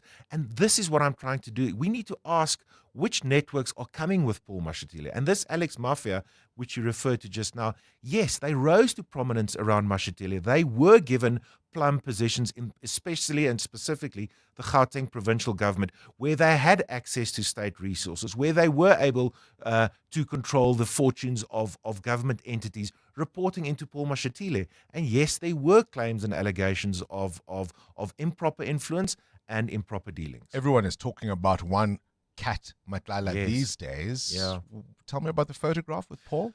Look, if you look at the Alex Mafia, the so-called Alex Mafia around Paul Mashatile, 2 years ago, Edwin Sodi, the big tenderpreneur, who is charged with corruption and is currently on trial in the Bloemfontein High Court, held his 50th birthday party at his mansion in Bryanston.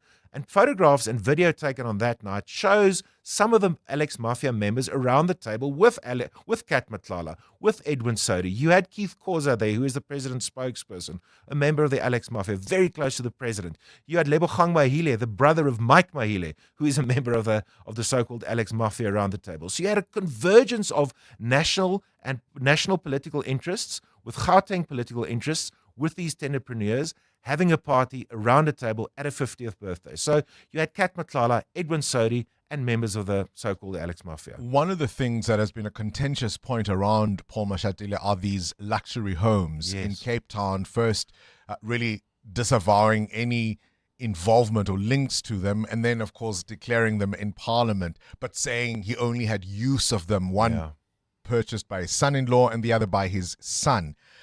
We often talk about these businessmen, right, in South Africa. Businessman Edwin Sodi. But we don't really know anything outside of contracts they've been able to win with the state. How do the son and son-in-law of the deputy president have so much largesse from the state? Well, that's remarkable, and that's the question that we started asking. And I think there is still answers that we need. Within the space of 30 days, Paul Mashatile's son-in-law bought properties worth 65 million rands.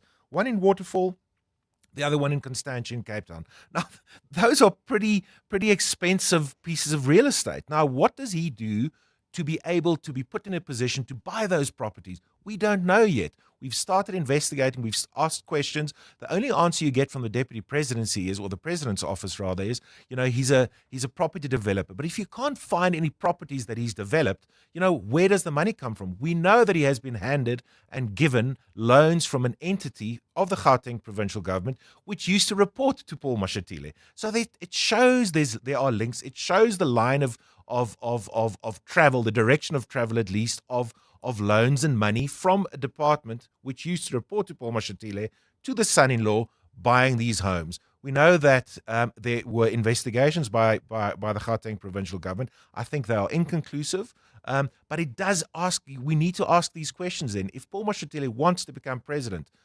what are the sources of his network's wealth? Didn't you and Adrian Basson write a book on Jacob Zuma? Are we back there again? That's the fear, Bongani, and I think that's the questions we deserve answers to. We came from the era of state capture, where we probably 15 years ago should have been much firmer during the rise of Jacob Zuma. We need to prevent something like that happening again, and I think with someone like Paul Mashatile, the signs unfortunately are there that we could move back into an era which is reminiscent of the Jacob Zuma era. I'm going to guess he didn't give you that sit down. He did not. Paul Mashatile. No. It's a new book. It's called The Dark Prince.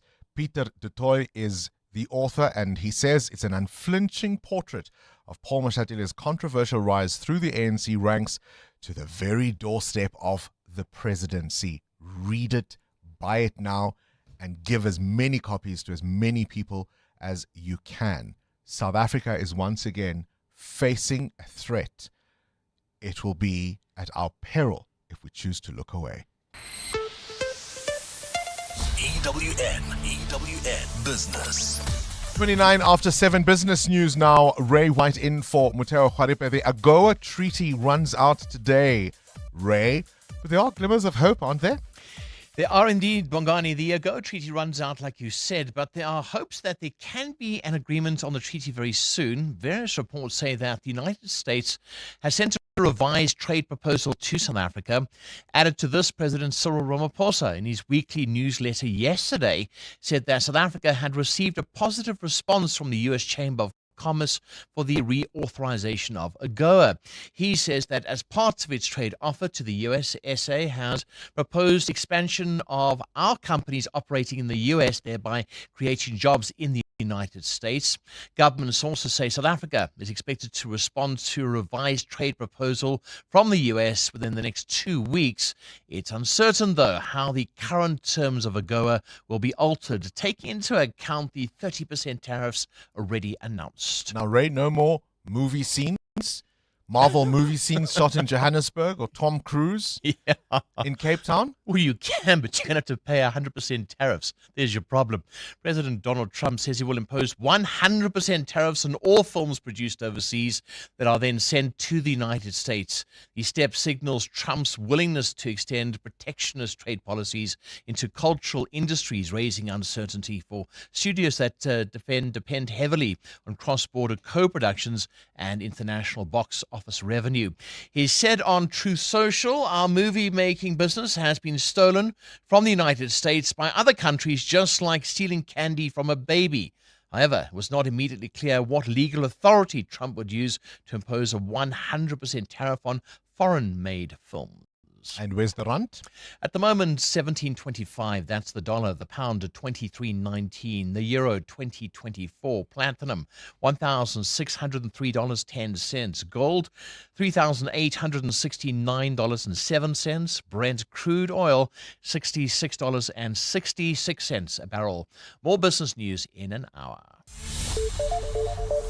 Go straight to the news desk now. Sfiso Zulu, Mr. Moneybags, or should I call him Minister Moneybags, speaks. That's right, Bongani. This is the Finance Minister, Enoch Godongwana, who's saying that a new reform mechanism which incentivizes metro municipalities to get more money from the Treasury if they meet set performance targets is part of a greater statewide budget reform aimed at cutting waste.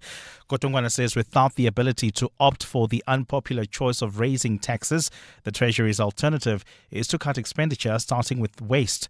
Addressing metro mayors during a municipal reform workshop yesterday, Godongwana said that Treasury spending reviews are being met with resistance, but unpopular choices will have to be made. The Department of Sports, Arts and Culture has got about 27 institutions.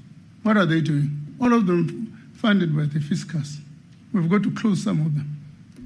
Godongwana has also questioned the necessity of the National Student Finance Aid Scheme, NSFAS, which administers state-sponsored tuition, especially since the institution itself employs service providers to do the job for them. Department of Higher Education can easily do that and give the department, the university their money.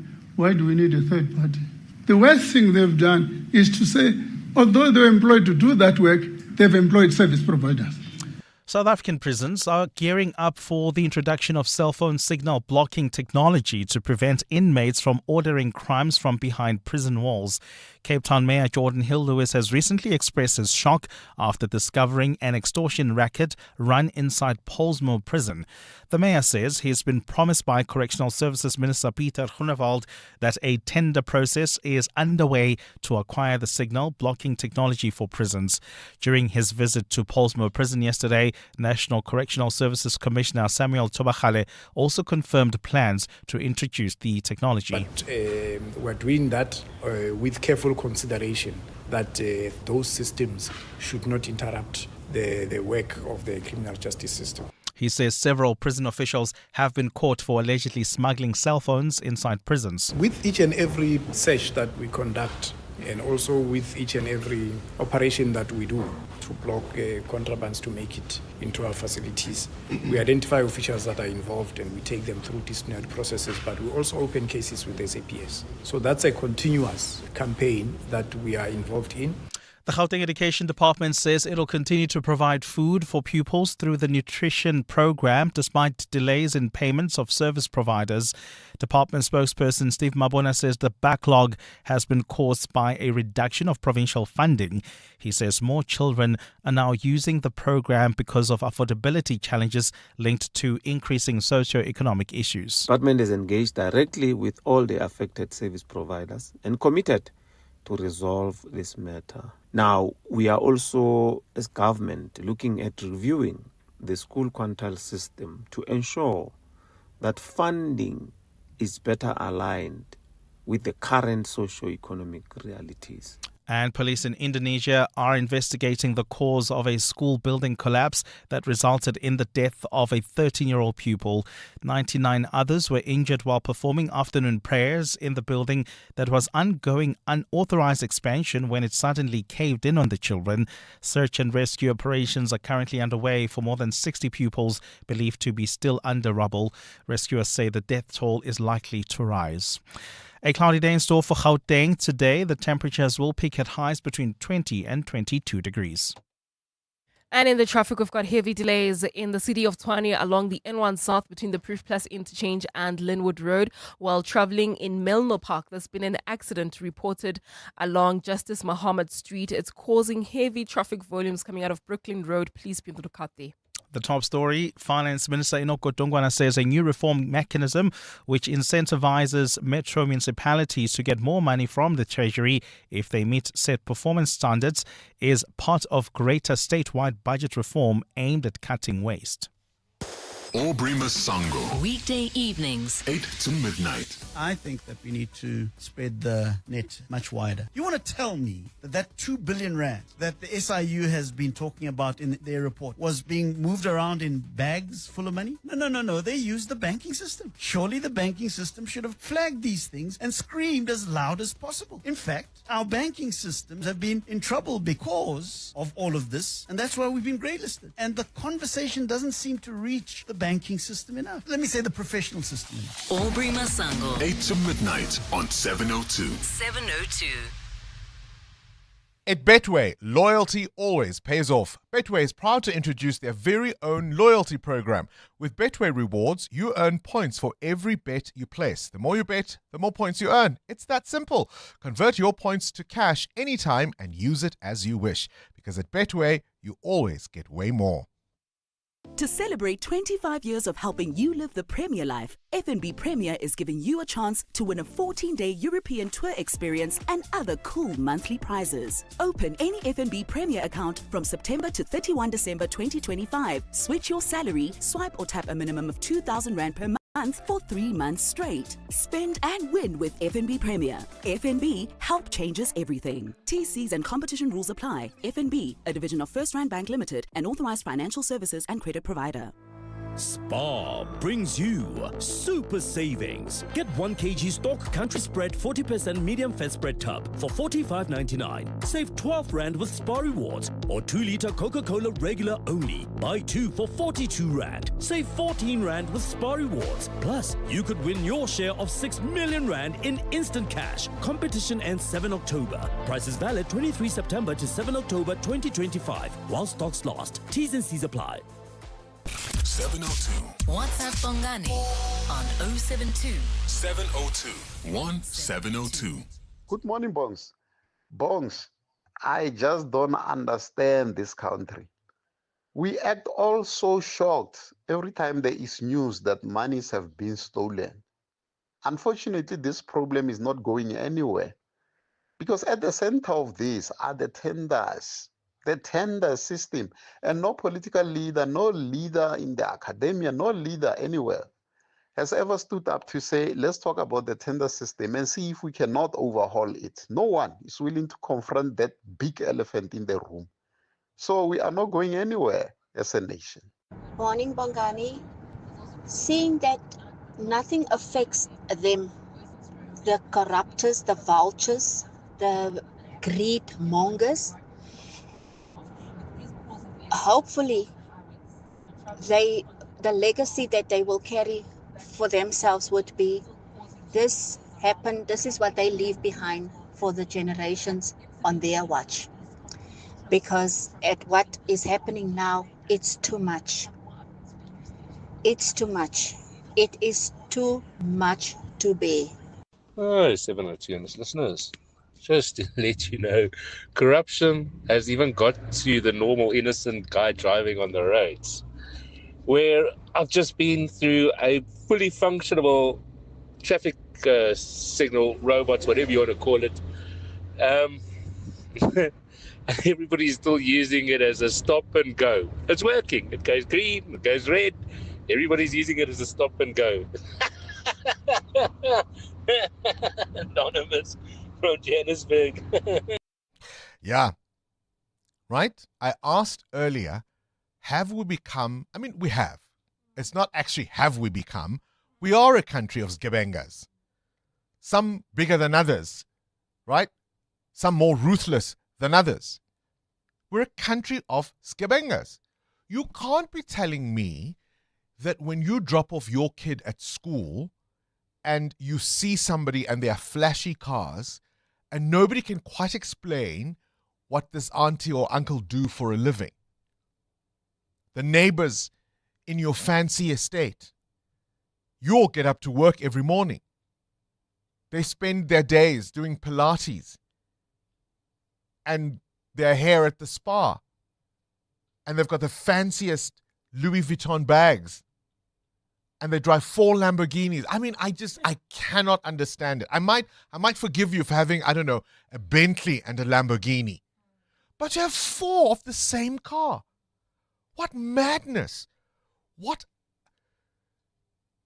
It's like hyenas. You know those animals that will kill just to see blood? That's what it feels like. Lions will hunt out of hunger. There's some animals that will just kill to have a spread of carcasses there. That's what this feels like. Right? And we all look the other way. So how do we reverse it? It feels impossible. How do we do it? What are your thoughts? Let's talk. 702 What's the question? What's the question is brought to you by OutSurance. Your chance to win up to 3,000 Rand in cash. So first we'll give you 1,000 Rand if you give us an answer, and then 2,000 Rand if you can ask a question that goes back to that answer. SMS out to 45142 now, and you could save on your car insurance. Today's answer comes from Judith. Judith, what is today's answer, please?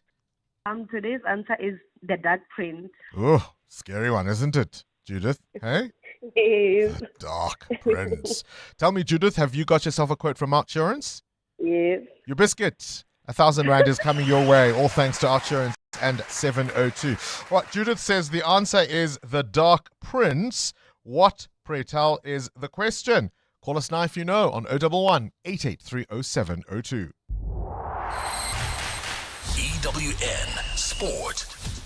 So, this EWN Sport is brought to you by the all-new Hilux Legend 55. For 55 years, the Hilux has been conquering South Africa's toughest terrains. And now there's a new legend in the family. And yes, don't you dare call it a bakkie. It's a Hilux. You've seen the ad? Yeah. All right, Anthony Teixeira in to do sport. So, Bafana's path to the World Cup has just become more difficult. Yeah.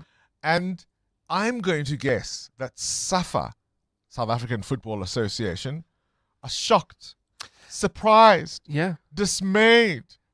You're incredibly Shock, close. horror. It's so incredibly close. How did this happen to us? Yeah, that is the real question, isn't it? SAFA's been left deeply disappointed by FIFA's disciplinary committee's decision to sanction Bafana for fielding Teboho Mokoena during the World Cup qualifier against Lesotho in March, when he was supposed to be suspended for too many yellow cards. In a statement released after the committee declared the match would be forfeited by Bafana by a score of 3-0, SAFA noted it was a single-member panel and had no opportunity to present legal arguments. They also confirmed they've requested written judgment reasons and intend to lodge a formal appeal with the FIFA Appeals Committee within the 10-day window. The points deduction has had a huge impact in Group C, with Bafana falling to 14 points and second spot, with Benin still level on points with an inferior goal difference and only 3 ahead of Nigeria. It means that next month's qualifiers against Zimbabwe and Rwanda have become must-wins, while they'll hope that both nations will drop points against each other as they meet in their final World Cup qualifier October 14th. Amajita's start at the Under-20 World Cup in Chile ended in defeat. France took the lead in the encounter, with South Africa then hitting back quickly from the penalty spot. Although Amajita saw waves of French attack in the dying moments, brilliance from Lucas Michel saw the French break the deadlock and wrap up a 2-1 victory. Match day 2 of the UEFA Champions League will kick off this evening with 9 matches on show, including Liverpool in Turkey against Galatasaray and the world champs Chelsea taking on Benfica. Enzo Maresca has called for positivity from the fans and those connected to the club. We need to be positive, first of all, because it's what the players need. Second, because personally I think that there is no reason to be negative. This morning the club showed me about the stats that, in the last 6 months we lost 5 games, 4 of them with the red card. For sure we like to win games, there is no doubt. But also the reality is that there is not any pressure. Early in the evening at 7:30, Orlando Pirates will be kicking off against TS Galaxy, and in tennis, Roland Garros will continue to use line judges for the 2026 showpiece. French Open organizers reason the human eye is still more reliable for making calls on clay courts. All 3 of the other Grand Slams, as well as the men's ATP Tour, have ditched the system, instead opting for automated line decisions. Anthony Teixeira, Eyewitness News Sport. It's not just a bakkie. It's the new Hilux Legend 55. So it's not just another launch, it's a legacy continued. It's not just an updated exterior, but sleek design with styling bar and roller shutter. It's not just Legend 55 badge, it's a legendary badge of honor. And you're not just a driver, but part of our community, our legacy, our legends. It's not a bakkie, it's the new Hilux Legend 55. Clement Maniatella. Weekday mornings, 9 to 12. 9 to 12. It's an important day at the Madlanga Commission. General Dumisani Khumalo, who is the head of crime intelligence, but also convener of the political killings task team, is testifying. Both General Mkhwanazi and General Fani Masemola said this is the man who's going to be adding more information and bringing some evidence from the claims that have already been made by both of them. So let's hear what General Dumisani Khumalo has for us. It is my view that the attempt to disband the political killings task team was due to the influence of a particular organized crime cartel over the Ministry of Police as well as the South African Police Service. Clements Maniatella. 9 to 12 on 702.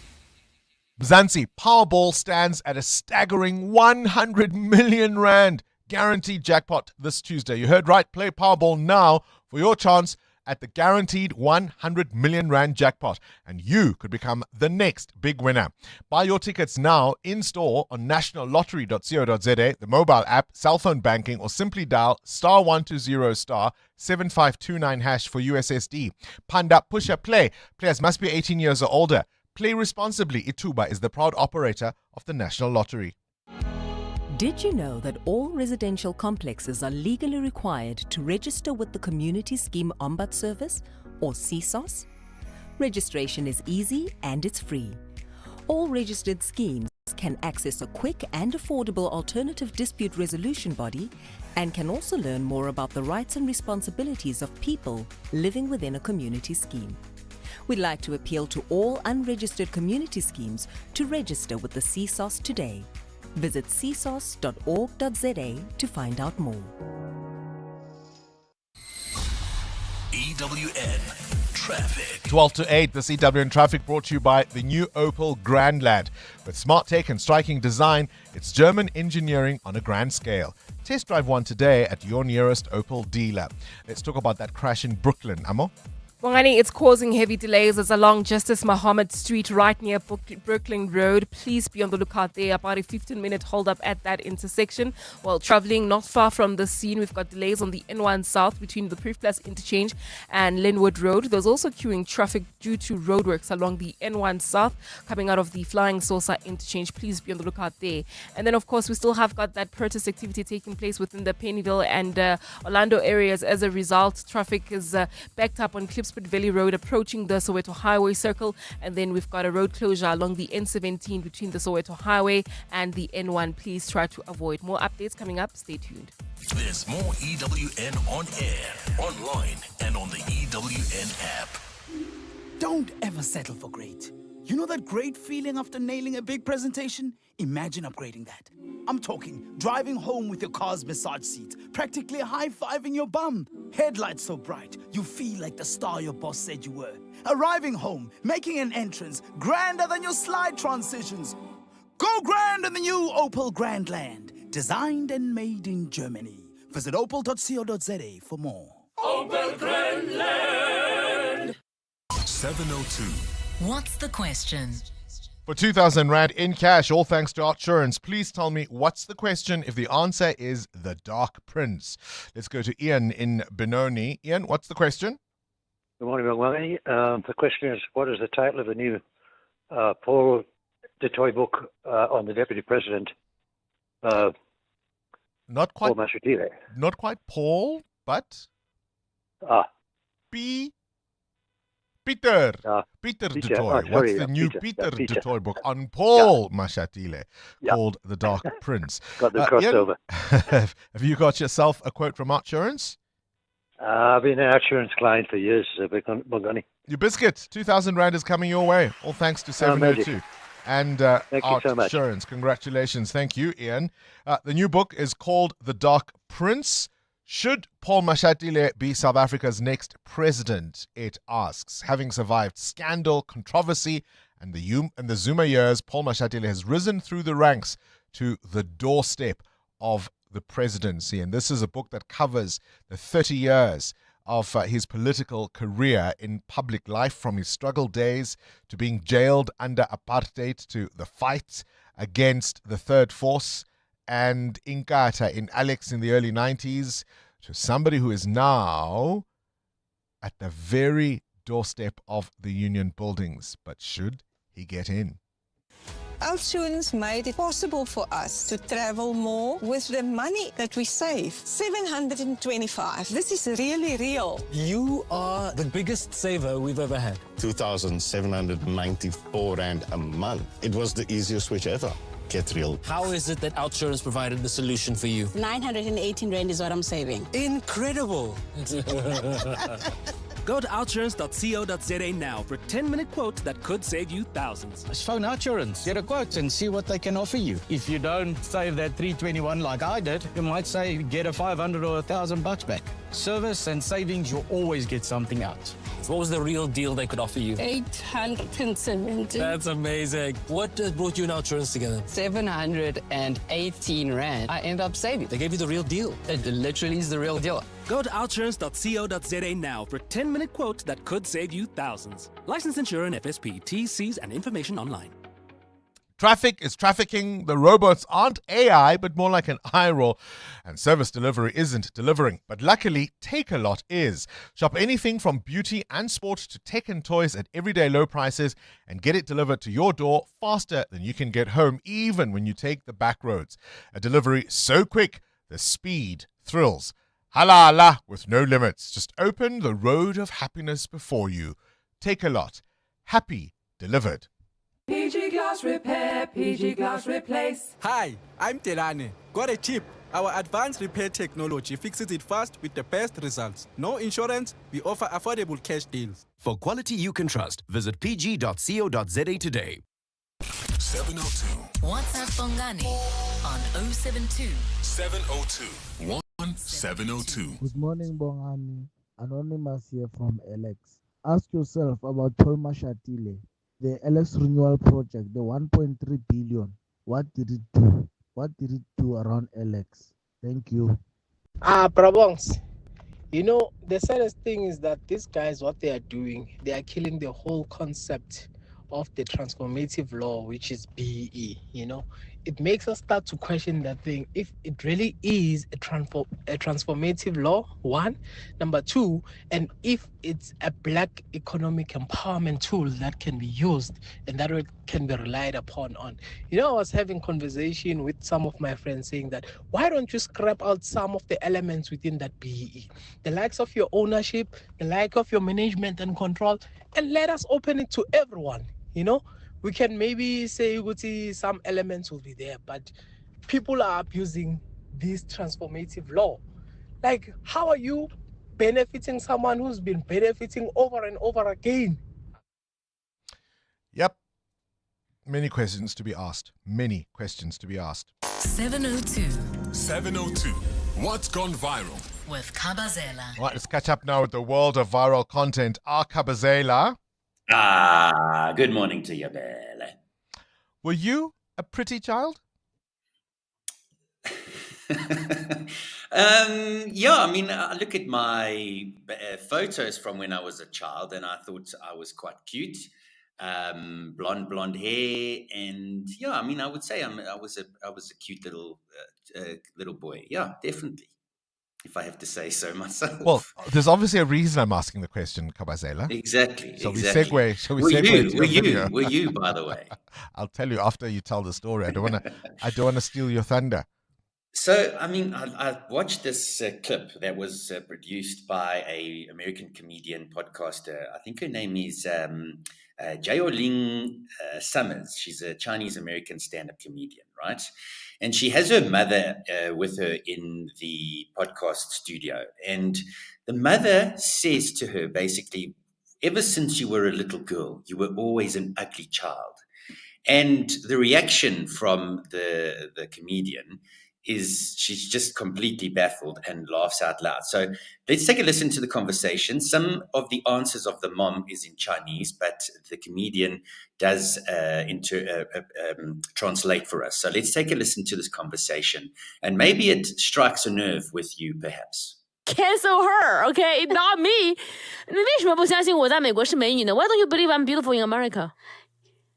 你从小长大就是一个小黑妞、小丑妞的。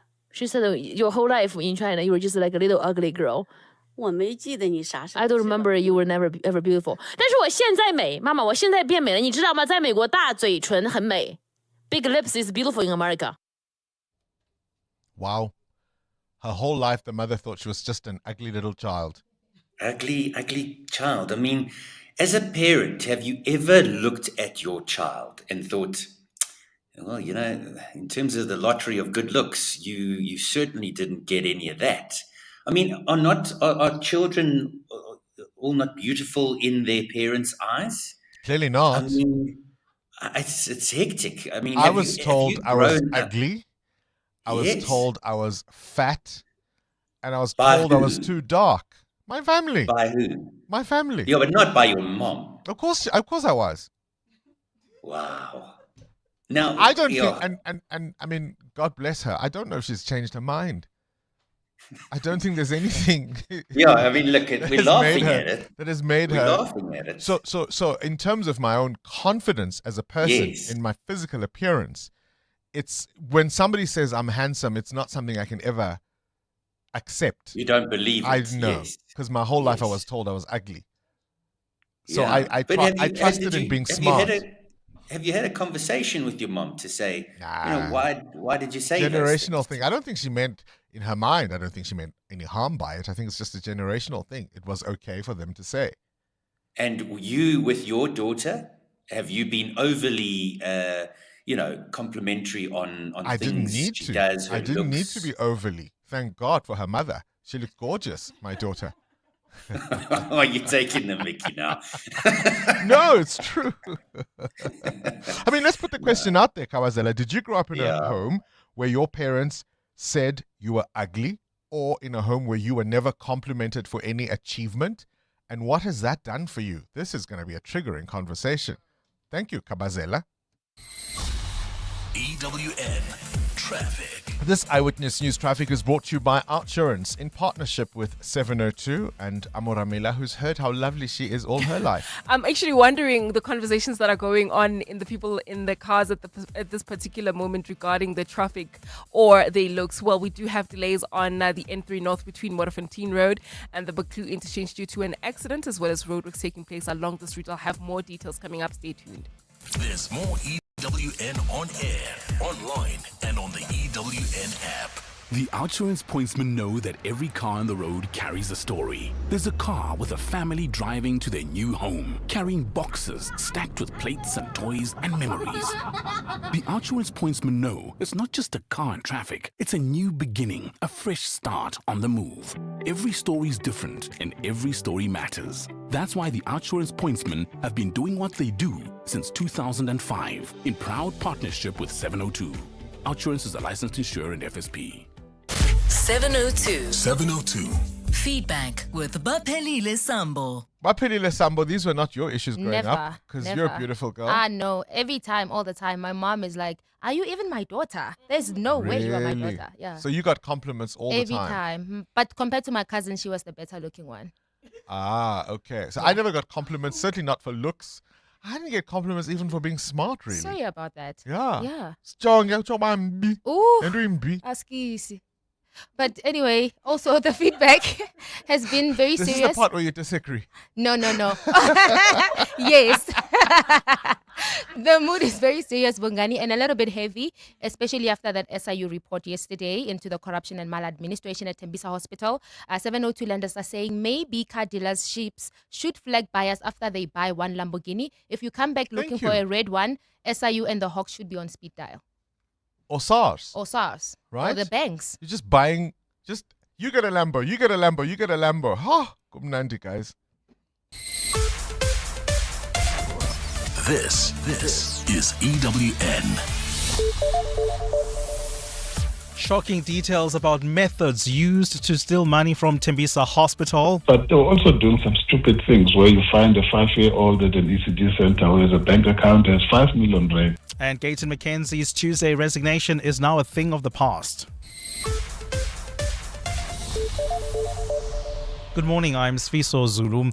The Gauteng government says it's going after everyone involved in the looting of Tembisa Hospital. The Special Investigating Unit yesterday revealed that 2 billion rand was siphoned from the facility in irregular contracts. The investigation was prompted by whistleblower Babita Diokaran, who was assassinated months after she flagged 800 million rand in corrupt tenders at the facility in 2021. The government says 55 criminal cases have been opened, while other employees are being dealt with through disciplinary processes.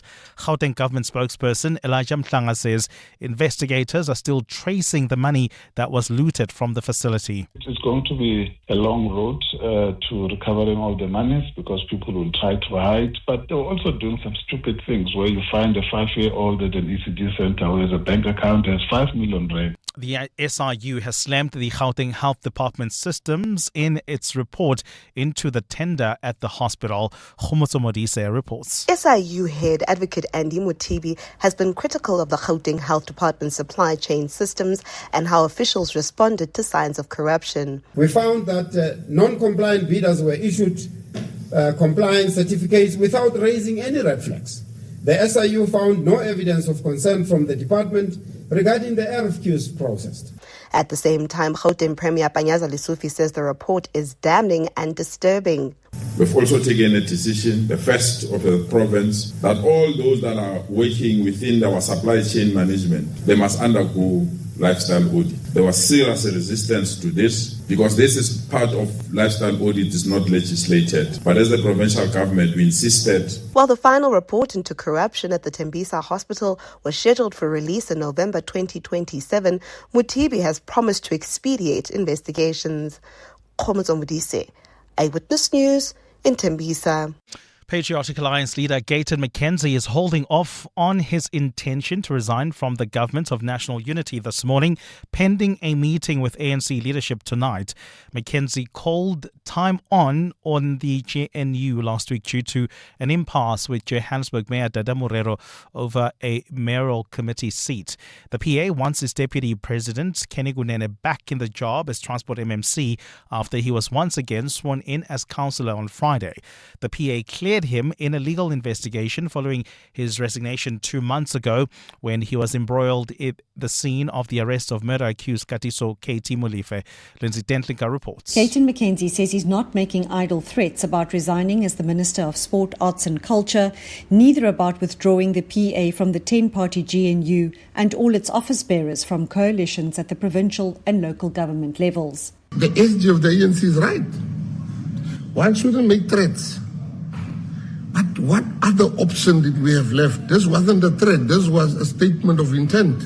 In a Facebook Live to address supporters last night, McKenzie says his decision has not been prompted by how the coalition government is functioning. I can't expect other people to resign and I remain. So I just wanted to make that one clear. There's no trouble in the GNU. The GNU is solid. The GNU people are, I think, it's going through their best phase. McKenzie says the ANC has systematically been breaking their partnerships in municipalities by voting out its office bearers. Lindsay Dentlinger, Eyewitness News. Embattled crime intelligence boss Dumisani Khumalo is said to only give details on a suspected crime cartel in the country as he continues testifying before the Madlanga Commission of Inquiry.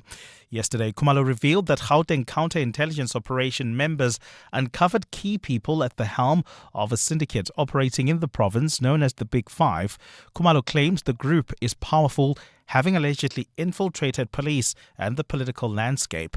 Oren Singh reports. Criminally accused underworld figures Katiso KT Molefe and Vusimusi Kat Matlala are only but two figures who form part of the Big Five criminal syndicate in Gauteng. Crime intelligence head Dumisani Khumalo revealed to the Madlanga Commission that the Big Five are a sophisticated criminal network involved in drug trafficking, hijackings, kidnappings, assassinations and tender fraud. Commission Chair Justice Mbuyiseli Madlanga probed Khumalo on whether he would speak on other cartels. Is there evidence of other cartels other than just the Big Five? Do you know? Are we going to be getting any such evidence? Do you know? But Khumalo suggested he wouldn't divulge information regarding other cartels. The only reference will be made to this Big Five cartel. Khumalo will resume his testimony this morning. Aryan Singh, Eyewitness News. And there's been swift global reaction to a plan to end the war in Gaza that's devastated the region for almost 3 years. US President Donald Trump and Israeli Prime Minister Benjamin Netanyahu announced the 20-point plan in the White House yesterday. It calls for a ceasefire, release of hostages by Hamas within 72 hours, disarmament of Hamas and gradual Israeli withdrawal from Gaza, followed by a post-war transitional authority which will be headed by Trump. Once all Israeli captives are released, Israel will free 250 Palestinians serving life sentences and 1,700 people from Gaza who were detained after the start of the war in October 7, 2023. Israel's offensive has reduced much of Gaza to rubble and killed more than 66,000 Palestinians, causing what the United Nations has called a humanitarian crisis. Egypt, Jordan, Qatar, Saudi Arabia, and the United Arab Emirates are some of the countries that have hailed the agreements as sincere efforts in the wake of their own talks with Trump last week, while Washington's European allies have also promptly voiced support, with the leaders of France, UK and Germany sharing strong expressions of support of the plan. Trump says it's now up to Hamas to welcome it. Israel would have my full backing to finish the job of destroying the threat of Hamas, but I hope that we're going to have a deal for peace. And if Hamas rejects the deal, which is always possible, they're the only one left. Everyone else has accepted it, but I have a feeling that we're going to have a positive answer.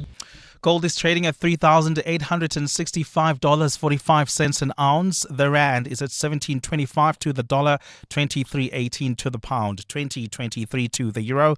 Brent crude oil is at $67.43 a barrel. And in the traffic, we've got an accident reported in Bryanston along Winnie Mandela Drive at Republic Road. It's causing heavy delays. Please be on the lookout there.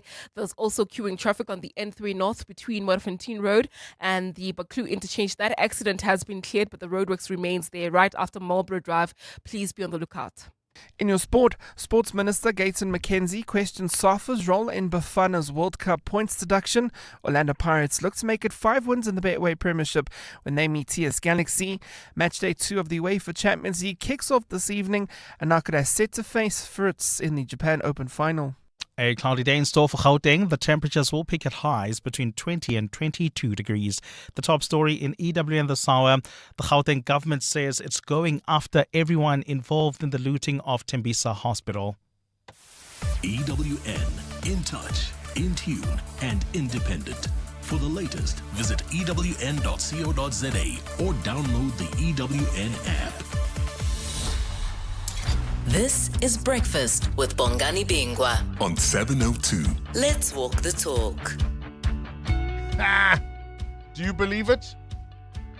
Do you believe it? The government says they are going to go after everyone linked to the Tembisa Hospital looting. Couldn't have happened without the cooperation of junior employees, we are told. But how high up the chain does it go? Let me remind you yesterday, because we're all now focused on this SIU report, but the Madlanga Commission is continuing its work even without Advocate Terry Mudau, and we're trying to reach out to him to get him on the show to explain to us why he has left. But that's a story for another day. Let's remember the Police Intelligence Chief, Lieutenant General Dumisani Khumalo, appearing at that commission and is expected to sit there for a couple of days at the very least. Right? So remember we spoke to Peter du Toit, his new book, The Dark Prince. He told us about the 50th birthday party of Edwin Sodi. And who's there with the Deputy President and others? One Vusumuzi Kat Matlala. Here's what Lieutenant General Dumisani Khumalo had to say about him yesterday. Mr. Matlala, or one of his employees, makes payments to Mr. Mohozi directly, sometimes for expenses related to the African National Congress events, and in particular for the benefit of delegates of such event who are apparently linked to the Minister Nkunu through the Chief of Staff, Mr. Nkabinde, in the office of the Minister. And number two, in return, Mr. Mohozi uses his influence within the SAPS and the Ministry to manipulate SAPS processes so as to frustrate criminal investigations into Mr. Vusimuzi Matala. So when we are told they're going to go after the Tembisa Hospital looters, every one of them, you believe it? You buy it? Do they think we're stupid? They do, don't they? They do. They do. They do. This is Breakfast with Bongani Bingwa on 702. Let's walk the talk. They must do if they think confidential information can be leaked to those linked to criminality. They must do. Also leaks highly confidential or classified information of the SAPS to Mr. Matala. Also coordinates the payments from the SAPS to the Medicare 24 Tshwane District, a company owned by Mr. Matala, which unlawfully procured a contract from SAPS worth 360 million. And number four, rand. You left out rand. 360 million rands. Apologies. Thank you, Commissioner. Yeah, I mean, with all due respect to Justice Madlang, I don't think anybody thinks sense. Right? Of course it's rand. So now the GP government says they are going to do everything they can to go after the looters of Tembisa Hospital.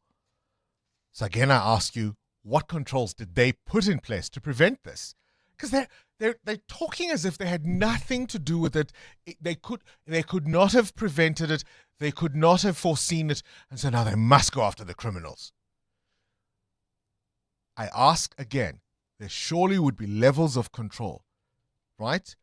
All the way from the Premier's office to the MEC to the CEO of the hospital, to the CFO of the hospital, to the heads of department of the hospital. And assistant nurses were getting millions. And we sit here and we go, Operation Dudula. It's the foreigners who are taking away resources from public healthcare facilities. They've been lying to you all this time, pulling the wool over your eyes. It's easy to point at the foreigner. And I'm not saying that the presence of particularly undocumented people from other countries isn't putting pressure on our system. I'm not saying that that's not true. But it's not foreigners who are taking 2 billion rand away from one hospital. And to be clear, Tembisa got caught because of Babita Deokaran. Oh, you don't think the same is happening at Bara? At Steve Biko? You don't? 702. WhatsApp Bongani on 072 702 1702. Anonymous here. I know somebody that I grew up with. They've got so much money, but till today, when I ask what do they do, I can't tell the next person what they do. They said, no, they do Bitcoin and whatnot, but the amount of wealth, there is no way Bitcoin will do that. Anonymous. Good morning, 702. Bongani. Mashatile. It's either you die a hero or you live long enough to turn into the bad guy. Unfortunately, he's crossed over to the dark side. Excuse the pun. Absolute power has absolutely corrupted him. This guy can't be our president. Can never, ever. Morning, Bongani, with this money laundering thing. There are institutions that are called accountable institutions, like the banks, the lawyers, estate agents. I think the dealership fell under that too, as an accountable institution. So if a person comes and buys a Lamborghini, you have to find out where they got the money from. So what happened to all that? They must go to that Lamborghini shop and find out, did they ask the guy where he got the money from? That's Veronica from Springview. Mr. Bingwa, good morning. Yeah, you just said we look at people and said, Bane Mali. Yeah, we used to look at them from a distance and said, yes, Bane Mali. Bongani, I don't know if you are aware. Some of the people, Labama Tenda was a Tembisa, we used to see them on top billing. Others, they're still going to be investigated. You know whom I'm talking about. We used to see them on top billing, showing off their lives. And we used to wonder, so much money, where are they getting it? Now we know. Now we know indeed. Just a quick correction. At Edwin Sori's 50th birthday, Peter Dutoy made reference to Kat Matlala being there. He did not specifically say Paul Mashatile was there, and I'm just correcting having said that a little earlier on. We're talking, of course, about the SIU report, and one of the bigger questions we must ask ourselves as a society, can we reverse this? I asked you a shout out to say, what's that insurmountable obstacle you've overcome in your life? And so many stories came out, people buying homes, people's careers, and all of that happening. And if we as ordinary folk can do that, surely we can get a state that can turn this around, because otherwise we just give up. Kabazela wants to know, were you that kid who received compliments or insults when you were growing up? Ray? No, my brother was the good-looking one. So wherever we went was Ray and Keanu Reeves. He looked like Keanu Reeves. He did. He really did. Oh, wow. So, this is the thing. And you learn to live with it, you see. That's why I do radio. Indeed. Steve is in Alberton. You want to talk about the people who did the crimes. Yes. Just explain, Steve. Go ahead. Yes, thanks, Vonks. And when you look, if you were watching the TV, you can see there is one person who is very uncomfortable with Tembisa media briefing. These people are involved. They are involved. The story of we going after them wherever, they are not going after anybody. Who can go after himself? You cannot go after yourself. Yeah. They are involved. I think a lot of people will share that sentiment, Steve, in Alberton. How can the people who did the crimes go after themselves, is the question he's asking. Max, you're in Pretoria. Good morning. Hi, Bonga. How are you? Well, I'm well, Max. Go ahead. I'm okay. I think, I can hear you, my brother. Your voice is actually going off regarding the Tembisa Hospital. The whole government system is just broke, just dead. This tendering system, they were supposed to just get away with it because it doesn't work. It's got cartel that are reaching themselves. I know of a place, UNISA University, which is part of government. A preschool that falls under that university, a principal is changing cars every year. How does she get it right? I can't understand. A car of 700,000 rand. Max, you've just got to be careful. Remember, she's not here to defend herself. So I think don't say it in a way that we know who you're talking about. But I think the point is made that many of us know people whose acquisitions are just inexplicable to us. But Max made reference there to an individual that I think would be easily identifiable. So without her here to defend herself, I don't think we can continue down that line. Prince in Lenasia, you want to talk about the Madlanga Commission? Yeah, morning, Bongani. Yes, I want to talk about the Madlanga Commission. You know what I see, what is happening in the police, especially now that it's in the upper echelons of the police. It's happening in the departments, all the other government departments.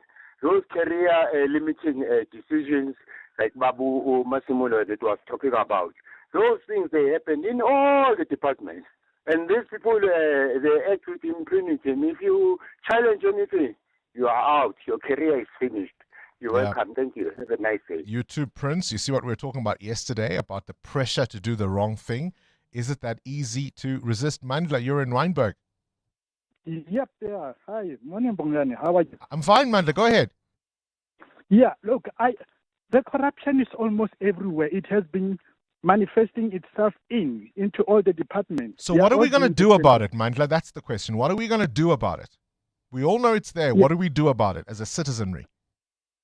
Yeah, as a citizen, we need to be more stronger and maybe we have processes and procedures that we understand what is really happening there. Because what happened is that the alignment in the department, the structures, administration is just being misaligned. You find that the project manager in a particular situation is no longer the one who's going to the site. They don't do the oversight on the site, whether the service provider is doing what it's supposed to or not. And even on the procurement side, where they procure some. Michael, I think you're being items. generous. I think some of these service providers are selected precisely for the reason that they can't do what they are supposed to do. King, you're in Centurion. Go ahead. Good morning. Hi, Bongs. How are you? I'm well, King. Everybody, I'm fine. Just get to the point. Yeah. Yeah. So Bongs, I think number one, if we needed evidence to prove that ANC is corrupt, we have more than enough now, So for me, ANC is not fit to govern this country and take us anyway. Yeah, but number King, they'll say, hang on, it was the clerk. It wasn't us. It was the nursing assistant. It wasn't us. No, the nursing assistant, I can assure you, Bob, if she refused, she should have been assassinated like the lady that has been killed. And number two, Bongs, the tender system, we need to abolish it. We cannot justify having that system in our government because it's not taking us anywhere. All right, King in Centurion says, abolish the tender system. What do we do? It feels like an insurmountable problem. How do we fix it? EWN Traffic. Catch up with the roads now, 23 after 8. That Klipspruit Valley Road. There are delays there, Amo? Yeah, that's correct, Bongani. That's due to the protest activities that are taking place along the N17. So as a result, people are being stuck on traffic along Klipspruit Valley Road towards the Soweto Highway Circle. So please be on the lookout there. As we speak, an accident has been reported after Motherlow Street is causing heavy traffic volume. So please be on the lookout there. While traveling on the Mike 1 North bumper-to-bumper traffic between Boysons and Car Street, there's also queuing traffic due to roadworks on the N3 North just as you approach the Baklu turn off delays from Waterfontein Road. More updates coming up. Stay tuned. There's more EWN on air, online, and on the EWN app.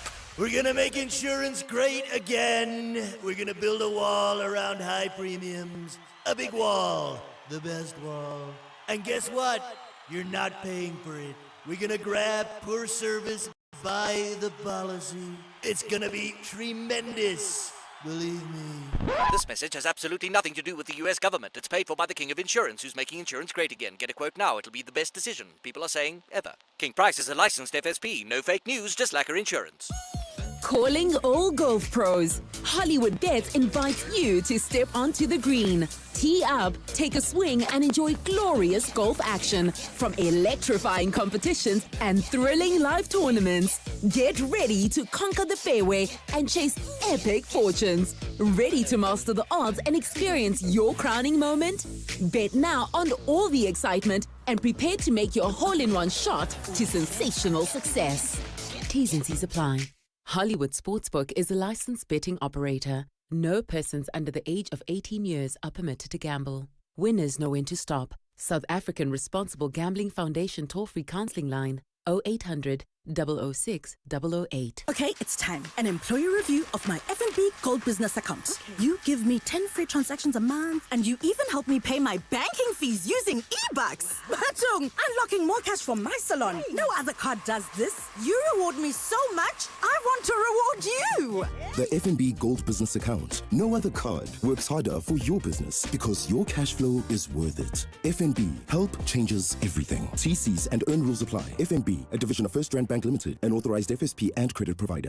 On Tuesday, 30 September, the city of Ekurhuleni is hosting the Ekurhuleni Tourism Stakeholder Engagement Sessions, a powerful platform where the government, industry leaders, and communities come together to reimagine tourism. Clement Manyatela will be the program director and will also broadcast his show live from the engagement sessions at the Alberton City Centre between 9 a.m. and midday. Make sure to tune in to 702 if you don't want to miss any of the ideas, challenges addressed, and valuable discussions. City of Ekurhuleni, a partnership that works. 702. The World View with Adam Gilchrist. Catch up with news from elsewhere in the world. A peace plan for Gaza. What was it called, Adam? The Board of Peace. Yeah, that's with Donald Trump as the chairman of the Board of Peace. This is as and when the military operations are ceased by Israel, that the hostages are released by Hamas, and that aid can get into Gaza immediately. Why it can't get in now? Okay. But it's a 20-point plan that is very vague in all sorts of details, including what happens to Hamas. Does Hamas absolutely just voluntarily walk away, down weapons, go and live somewhere else and forget about Gaza and indeed the West Bank completely? Or what happens? It doesn't really answer one or two of those questions. But do you know what? I was quite negative, and then I saw the European Commission and the UK Prime Minister and the French President and any number of people saying, actually, this isn't as vague and as bad as it looks, and maybe this is the way forward. Maybe we're also grasping at straws. I'm not entirely subscribing to Donald Trump's assertion that it was probably the greatest day in civilization. I mean, that is right up there with all the Trumpisms. I'm not going with that, but you know what? Maybe there are some positives if and when Hamas says, yeah, we'll go with it. I wonder what the people of Gaza might have to say about that. Let's talk now about Denmark's drone ban. With a European Union summit coming up, so for the rest of this week, all civilian drone flights are banned in Denmark, including hobbyists just out there floating a drone around in the back garden sort of thing. It's because of these constant sightings and incursions into airspace. So 3 Danish airports have had to close in the past week or so: Copenhagen, Aalborg and Billund. Norway, Romania, Poland and Estonia have all reported drone incursions and also some Russian plane incursions. Is it Russia that's responsible? Defense ministers from a number of EU countries have agreed to create a, quote, drone wall in response. In other words, vigilance, surveillance, and ultimately maybe even shooting a few down. But could these be all disparate and separate acts? There are plenty of hobbyists and nutters who have drones, or as we used to call them, remote controlled planes, and like to fly them around and sometimes a bit close to where they shouldn't. Or is this a coordinated plan by Russia or Russian agents testing NATO drone defenses? We don't know the answer to that question. But I think option B is the one that Denmark is looking at. And finally, Adam, the Royal Mint has added new meaning to the phrase waste not, want not. Absolutely. What to do with all those pesky old mobile phones and laptops? I mean, we know that there's sort of stuff in them. You and I probably couldn't get to it, but the Royal Mint, formerly makers of coins and medals for 60 countries around the world, until one by one everyone thought, do you know what, we can do it locally or cheaper or both. South Africa included once had all the coins made by the Royal Mint. Anyway, they've looked at this and thought, do you know what, we can get the 18-karat gold out of old circuit boards in discarded electronics and turn it into a new branded series of engagement and wedding rings, earrings, bands and bracelets. It's their wedding collection. This is the UK's oldest company. They've been going since 1325. So they're looking how to make a buck or two. And it's just strange when you think they actually mint the bucks or two. So I don't know, nothing says bridal jewelry and romance like a bit of old Nokia 3310, does it? Yes. What will the wedding song be? Forget Here Comes the Bride. Adam Gilchrist with this morning's Worldview. EWN Business. A U.S. government shutdown is looking likely tomorrow. Yeah, it's coming. Ray White? Yeah, U.S. Vice President J.D. Vance says the government appears headed to a shutdown after little progress in budget talks between U.S. President Donald Trump and his Democratic opponents. This means that workers aren't paid and everything grinds to a halt. A government closure would also halt the publishing of critical employment numbers later this week. Previous governments have been able to avoid these shutdowns at the last minute, but with the animosity so high between the Republicans and the Democrats, this doesn't appear to be likely. Without a deal, a U.S. government shutdown would begin from tomorrow, the same day when new U.S. tariffs are supposed to go into effect on heavy trucks, patented drugs, and other items as well. And it's also the same day that will be the day after AGOA runs out. That's right. The AGOA treaty runs out. That's today. And there are hopes that there can be an agreement on the treaty very soon. Various reports say that the United States has sent a revised trade proposal to South Africa. Added to this, President Cyril Ramaphosa in his weekly newsletter yesterday said that South Africa had received a positive response from the U.S. Chamber of Commerce for the reauthorization of AGOA. He says that as part of its trade offer to the U.S., South Africa has proposed expansion out of companies operating in the U.S., thereby creating jobs for Americans. And they like that, you see. Government sources say that South Africa is expected to respond to a revised trade proposal from the U.S. within the next 2 weeks or so. All right, where's the rand? Well, it's a little bit stronger this morning. The gold price continues to shoot up. Dollar now 17.25, pound at 23.19, euro 20.25, platinum $1,608.10, gold now $3,867.20, and Brent crude oil is $66.77 a barrel. More business news with Stephen Schrotters this afternoon. So the rand is stronger on the day that AGOA runs out. Right. Make it make sense. Swisa Zulu, what do you have? Thanks, Bongani. Good morning. Finance Minister Enoch Godongwana says a new reform mechanism which incentivizes metro municipalities to get more money from the Treasury if they meet set performance targets is part of greater statewide budget reform aimed at cutting waste. Godongwana says without the ability to opt for the unpopular choice of raising taxes, the Treasury's alternative is to cut expenditure, starting with waste. Addressing metro mayors during a municipal reform workshop yesterday, Godongwana said that Treasury spending reviews are being met with resistance by unpopular choices that will have to be made. The Department of Sports, Arts and Culture has got about 27 institutions. What are they doing? All of them funded by the fiscus. We've got to close some of them. Godongwana has also questioned the necessity of the National Student Finance Aid Scheme, NSFAS, which administers state-sponsored tuition, especially since the institution itself employs service providers to do the job for them. The Department of Higher Education can easily do that and give the department, the university their money. Why do we need a third party? The worst thing they've done is to say, although they're employed to do that work, they've employed service providers. National Correctional Services Commissioner Samuel Tobachale says tough action will be taken against officials found to be involved in releasing inmates from Polsmoor prison. Several prisoners have walked out of the facility undetected in recent months, but by mostly impersonating other inmates going to court. 2 senior correctional services officials have been brought in from outside the Western Cape to take control of the facility's remand centre, where most of the escapes happened. Nene reports. National Correctional Services Commissioner Samuel Tobachale has launched a probe to get to the bottom of the recent escapes at Polsmoor Prison. Tobachale says Abel Mashaba and Michael Mafukata will lead the investigations and institute corrective measures. Their brief is not limited only to erroneous releases. Their brief is to ensure that there is stability and management systems and practices are restored here at Polsmoor. He says the 2 senior officials will remain deployed until their assignment is fully achieved. Dutuzelo Nene, Eyewitness News. And Afghanistan is facing a second day without internet and mobile phone service.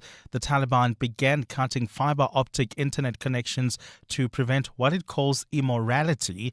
International agencies say they have lost contact with officers in the capital, Kabul. Since seizing power in 2021, the Taliban have imposed numerous restrictions in accordance with their interpretation of Islamic Sharia law. A cloudy day in store for Gauteng. The temperatures are at lows of 10 and 13 degrees, peaking at highs between 20 and 22. And in the traffic, we've got delays on the N1 South towards Midrand between Samron Avenue and the Olifantsfontein Road exit. There's also queuing traffic along the N1 North between Malibongo Drive and Rivonia Road. The top story, Finance Minister Enoch Godongwana says a new reform mechanism which incentivizes metro municipalities to get more money from the Treasury if they meet set performance targets is part of greater statewide budget reform that's aimed at cutting waste. The Midday Report. Weekdays, 12 to 1. What will it take to end load reduction in 12 months? We're starting in the areas where we've already had the community engagement going to roll out. And that's why I'm talking about a timeline of 12 to 18 months. 12 months, if there's little to no resistance, 18 months for us to finish all of this, if you like, hard to access the areas. But we are more than confident with the level of technical preparations and the kind of engagements that we have already had with some of the communities. Dr. Josienso Ramagopa. The Midday Report. With Mandy Wiener. 12 to 1 on 702. 702. At the heart of global conversations shaping the future, Africa's voice matters more than ever. As Africa's largest bank by assets and lead sponsor of the B20 Summit, Standard Bank Group is proud to spotlight the continent's growth, partnerships and potential on the world stage. Through informed dialogue and powerful partnerships, Standard Bank is driving sustainable growth where it matters most. Standard Bank is an authorized FSP and registered credit provider. This master doesn't just start. It wakes up. Anticipation. The wheel settles into your hands. Seat and mirrors adjust. You didn't ask. It just knew. Then the 3.3-liter turbo diesel clears its throat. And suddenly, you're flying, weaving through sunlight. Goosebumps on your commute. The feeling will find you in the Mazda CX-60.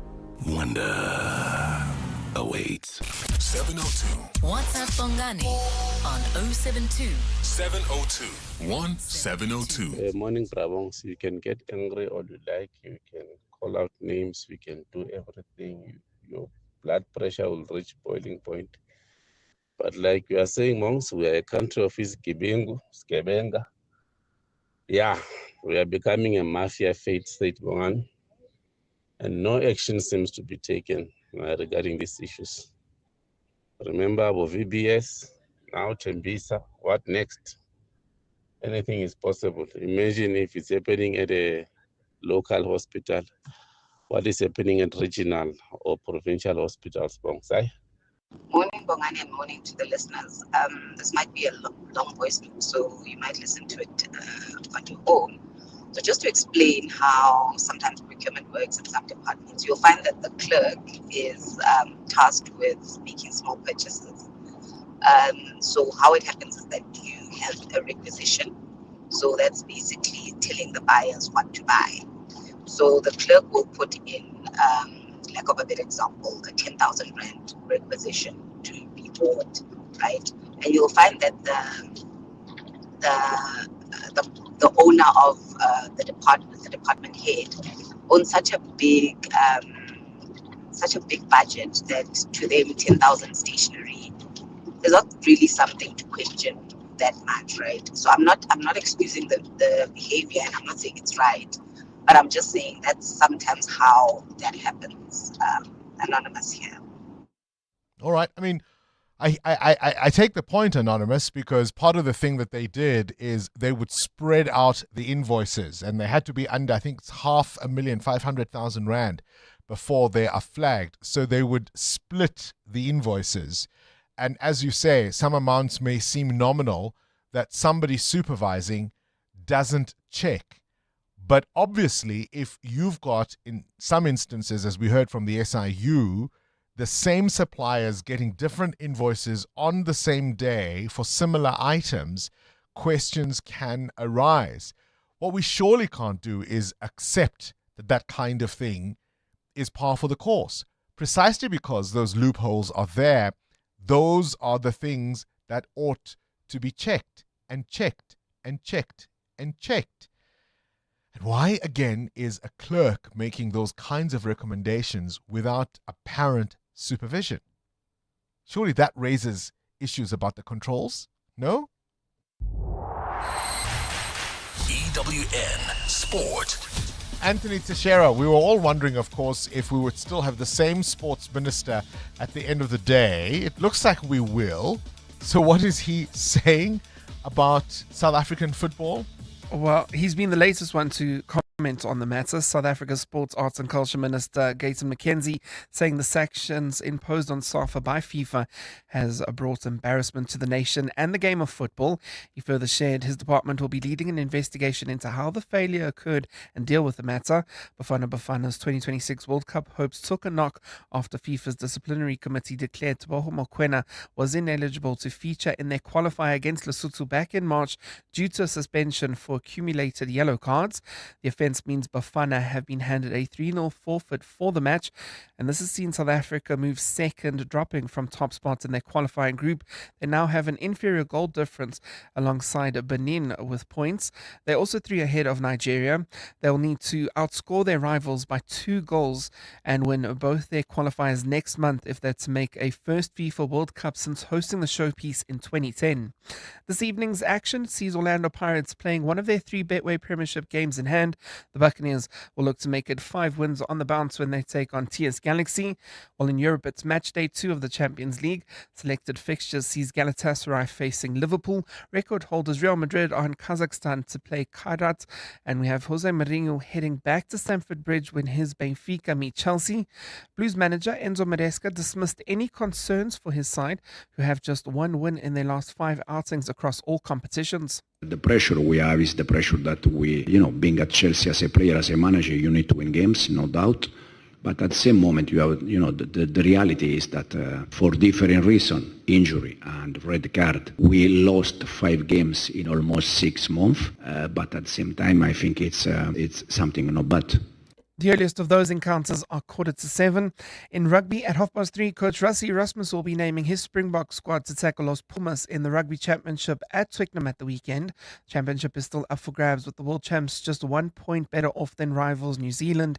And in tennis, the top 2 seeds at the Japan Open will be clashing in the final. World number 1 Carlos Alcaraz spoke about his opponent Taylor Fritz. He's a really difficult player to play against. I think he has improved a lot. Obviously, practicing the first day with him, I think that practice gave me a really good feedback to how I can approach or how I should approach the match. I will try to play my best tennis tomorrow. Anthony Teixeira, Eyewitness News Sport. EWN Traffic. 17 minutes before 9 o'clock now. Let's have our final traffic update for the morning. Amo? Well, Bongani, we still have got delays on the N3 North between Marafontein Road and the Baklu interchange. That's due to roadworks taking place along this route. Traveling on the M1 South, do expect delays between the Baklu turnoff and Marlborough Drive, while within the Sandton inner city area, there's been an accident. This one is along Catherine Street. It's right near the M1, or rather Grayston Drive. It's causing some issues there. Please be on the lookout there. There's also queuing traffic in Bryanston due to an accident. This one happened at Republic Road and Winnie Mandela Drive intersection. It's causing heavy traffic volumes there. Please be on the lookout and drive with care. More updates at the top of the hour. Stay tuned. There's more EWN on air, online, and on the EWN app. Mzansi Powerball stands at a staggering 100 million rand guaranteed jackpot this Tuesday. Yep, you heard right. Play Powerball now for your chance at the guaranteed 100 million rand jackpot, and you could become the next big winner. Buy your tickets now in store on nationallottery.co.za, the mobile app, cell phone banking, or simply dial *120 *7529 hash for USSD. Panda, push up, play. Players must be 18 years or older. Play responsibly. Ituba is the proud operator of the National Lottery.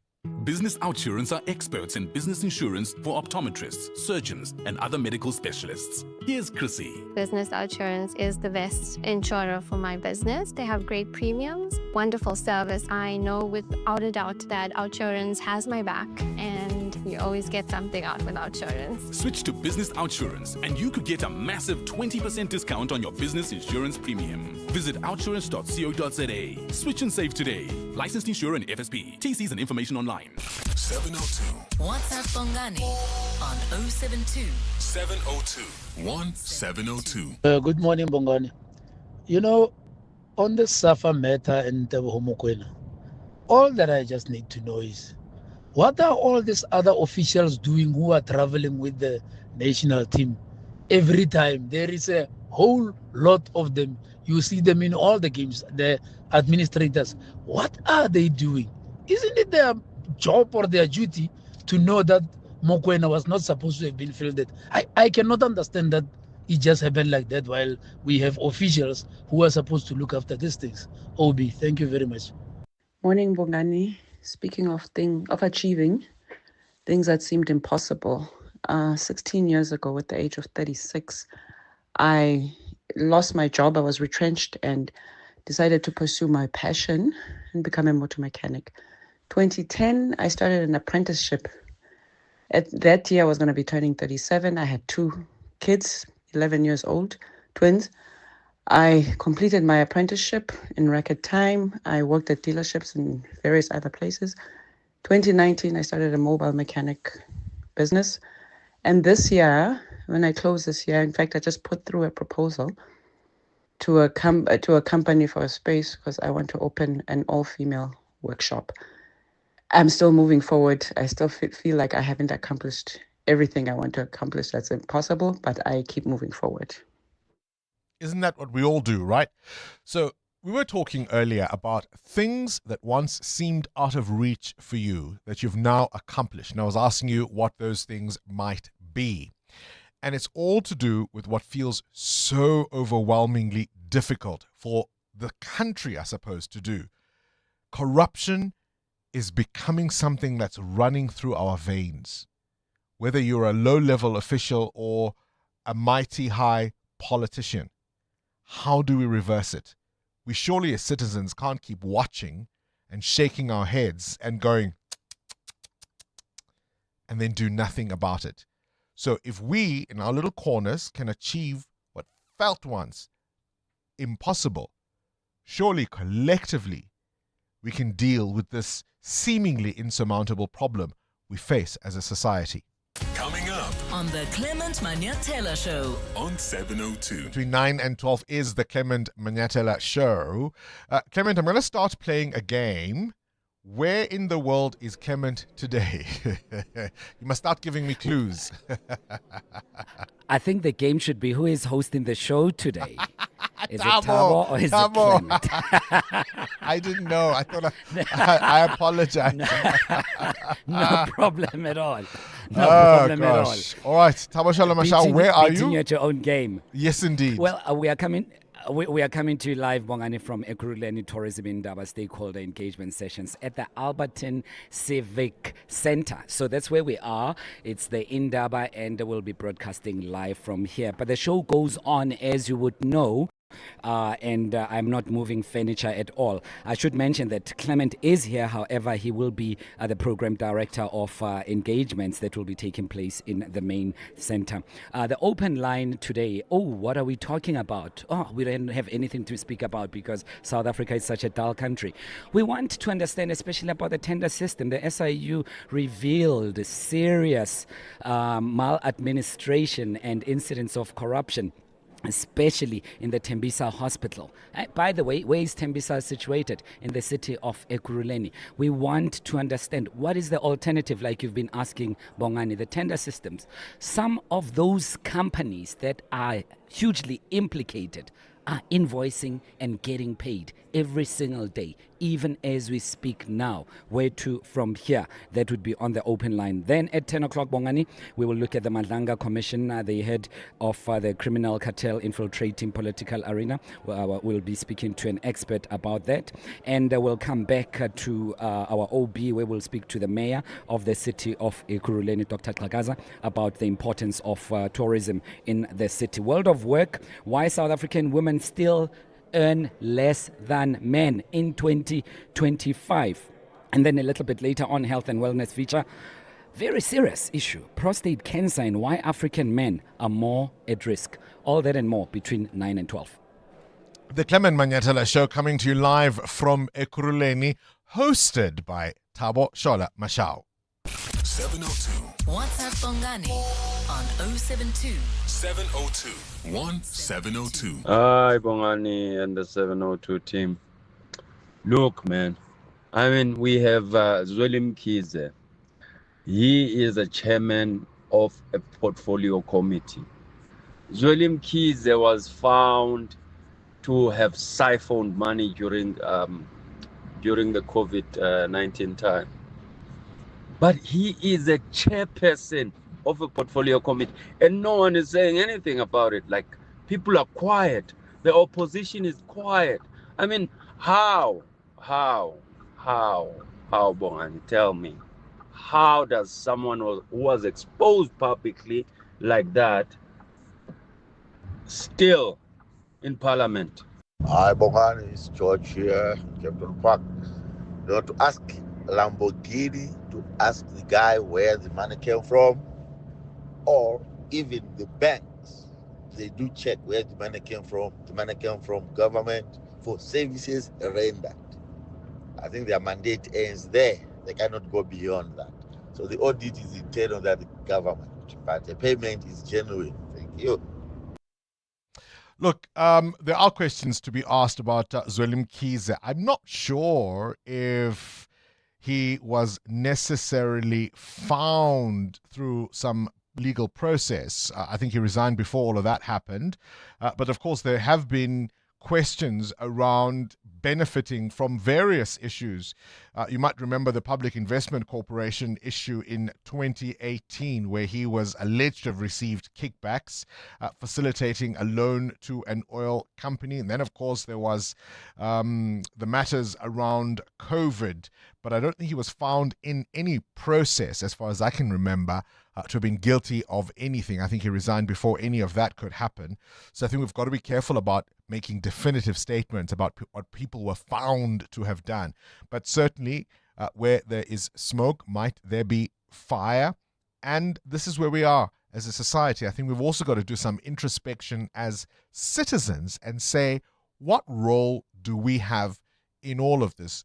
Surely part of the reason the politicians at the very least get away with some of these things you are hearing is because they know we shake our heads, we wag a little finger, but we actually do nothing but vote for the same guys over and over and over and over again. And maybe the finger is now pointing at us. Breakfast with Bongani Bingwa. All right, let's move on to something else. As you know, we are supporters of the arts on our show, so we want you to get ready for an unforgettable weekend of dance. The Joburg Ballet's spring season of dance takes to the stage from the 3rd to the 12th of October at the Joburg Theatre, and it features 3 stunning programs. We've got, of course, as I say, Spring Gala, Celestial Bodies, and First Light. And it's a season that promises a breathtaking mix of tradition and innovation, blending timeless classical works with bold contemporary choreography. To share more about this exciting season and what audiences can expect, we are joined by Dane Hurst, who is, of course, the artistic director of Joburg Ballet, who'll give us, shall we say, an insider's look at the creativity and the artistry behind this spectacular season. Dane, a very good morning to you. Thank you for your time. Good morning, Bongani. Thank you so much for having me on your show, and good morning to all the listeners out there. I mentioned creativity in my introduction, artistry. No doubt there'll be passion there as well. 100%. I couldn't give a better intro to our spring season of dance.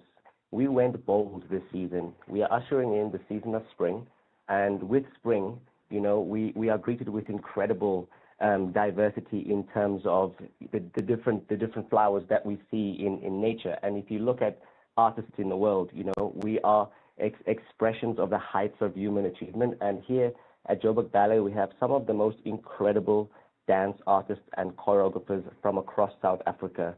We are so proud of these artists, and we thought, you know, we have to give them an incredible season, and we have to give our audiences an incredible, diverse, lustrous, and exciting program. So it opens on Friday with a once-off spring gala, and this one is in collaboration with the South African National Dance Trust, and we are really blessed to have the Joburg Philharmonic Orchestra playing live for this once-off gala. It's going to be a celebration of the performing arts, and we've got some amazing international guests joining our wonderful Joburg Ballet company. We've got dancers from the Royal Ballet, Sarah Lamb, Ryoichi, Fiorano, and we are welcoming back our very own South African artist, Lara Turk, and they'll be performing some wonderful works by some legendary choreographers. So we have international guests, and we also have a company, a W Groove Dance company that we are welcoming onto our stage to share the stage with us. So it's going to be a wonderful program, and it's just once off. So we ask our audiences to come out and enjoy that spring gala to open our season. All right, just take me through the different programs. Let's start with First Light. What can we anticipate there? All right, so First Light is on the second weekend of our spring season of dance, and if you look at the title First Light, it's like that saying, you have the darkest night before the brightest day, and the brightest day is showing optimism and future. Yeah. So if we look at this program, we've got new works, choreographic works and produced works featuring Raymonda, which is choreographed by our very own former principal artist, Shannon Glover. And this is going to be a celebration of the pure classical form. And it's really been great to see Shannon working with the company so closely. And then we have two new works by our young artist choreographers, Chloe Blair, creating Nothing Twice, and Tumelo Lekana creating Mpo. Now, Mpo, just this year, was performed to standing ovation at the Royal Opera House in London as part of the International Draft Works presented by the Royal Ballet. So we are really happy and excited to be presenting this work within this First Light program. And then Chloe Blair, former Naledi award-winning choreographer, creating her new work, Nothing Twice. It's going to be a knockout program, and on top of that, we have Bruno Miranda, our senior soloist, producing a work entitled Classics of Spain, and taking the influence of Spanish culture on the art form of ballet, and taking extracts from Don Q, from Laurencia, and from Carmen. It's going to be a wonderful feast for the eyes. And the cherry on the cake is a work by our very beloved choreographer, Veronica Paper. She created a work entitled Concerto for Charlie in 1979, and this is the first time that Joburg Ballet will be welcoming this work into our program, as gifted to us by the South African National Dance Trust. So it's a real challenging program for our company. It really showcases the pure artistry of these wonderful artists. And for our young students, dance students out there are thousands and thousands of incredible students from incredible dance studios across the country.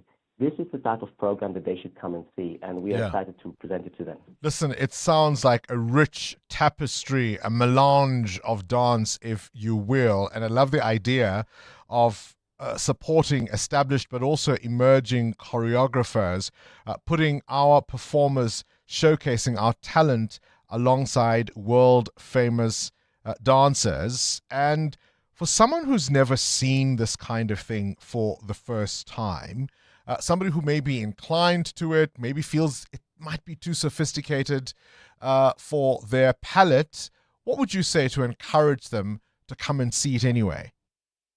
Well, if you've never seen a dance performance before, I'm sure you must have engaged with dance on television, at festivals. What you will get to see at the theater, you'll get to see a crystallized version of the finest form of dance to some of the most incredible pieces of classical and contemporary music. And if you look at the attributes of dance, and if you picture a diamond has many different facets, each different side shining a very different light. And what these dance artists are portraying, they are portraying the different sides of human emotion, of strength, of sensitivity, of fragility, of athleticism, of courage, self-esteem, brilliance, beauty. And if you see a performance of classical ballet, contemporary dance, what it leaves you with is a heightened sense of the incredible possibilities of human achievement. And it just leaves you inspired, feeling better about the world, and just looking around you and appreciating how incredible we are as a human race. And I feel ballet and live music completely just shows just shows us how beautiful we are as people. What we can achieve. It's on at the Joburg Theatre starting on Friday, the 3rd of October, this Friday, until the 12th. And you can get your tickets at Web Tickets. And remember, there are discounts for children and pensioners. But my goodness, what a feast it's going to be. Breakfast with Bongani Bingwa on 702. Let's walk the talk. Where did the time go? We're out of time. We'll see you bright and early, though, for tomorrow's edition of 702 Breakfast. The Clement Mashatile Show starts now. This is EWN. Good morning, I'm Sfiso Zulu. The Gauteng government says it's going after everyone involved in the looting of Tembisa Hospital. The Special Investigating Unit yesterday revealed that 2 billion rand was siphoned from the facility in irregular contracts. The investigation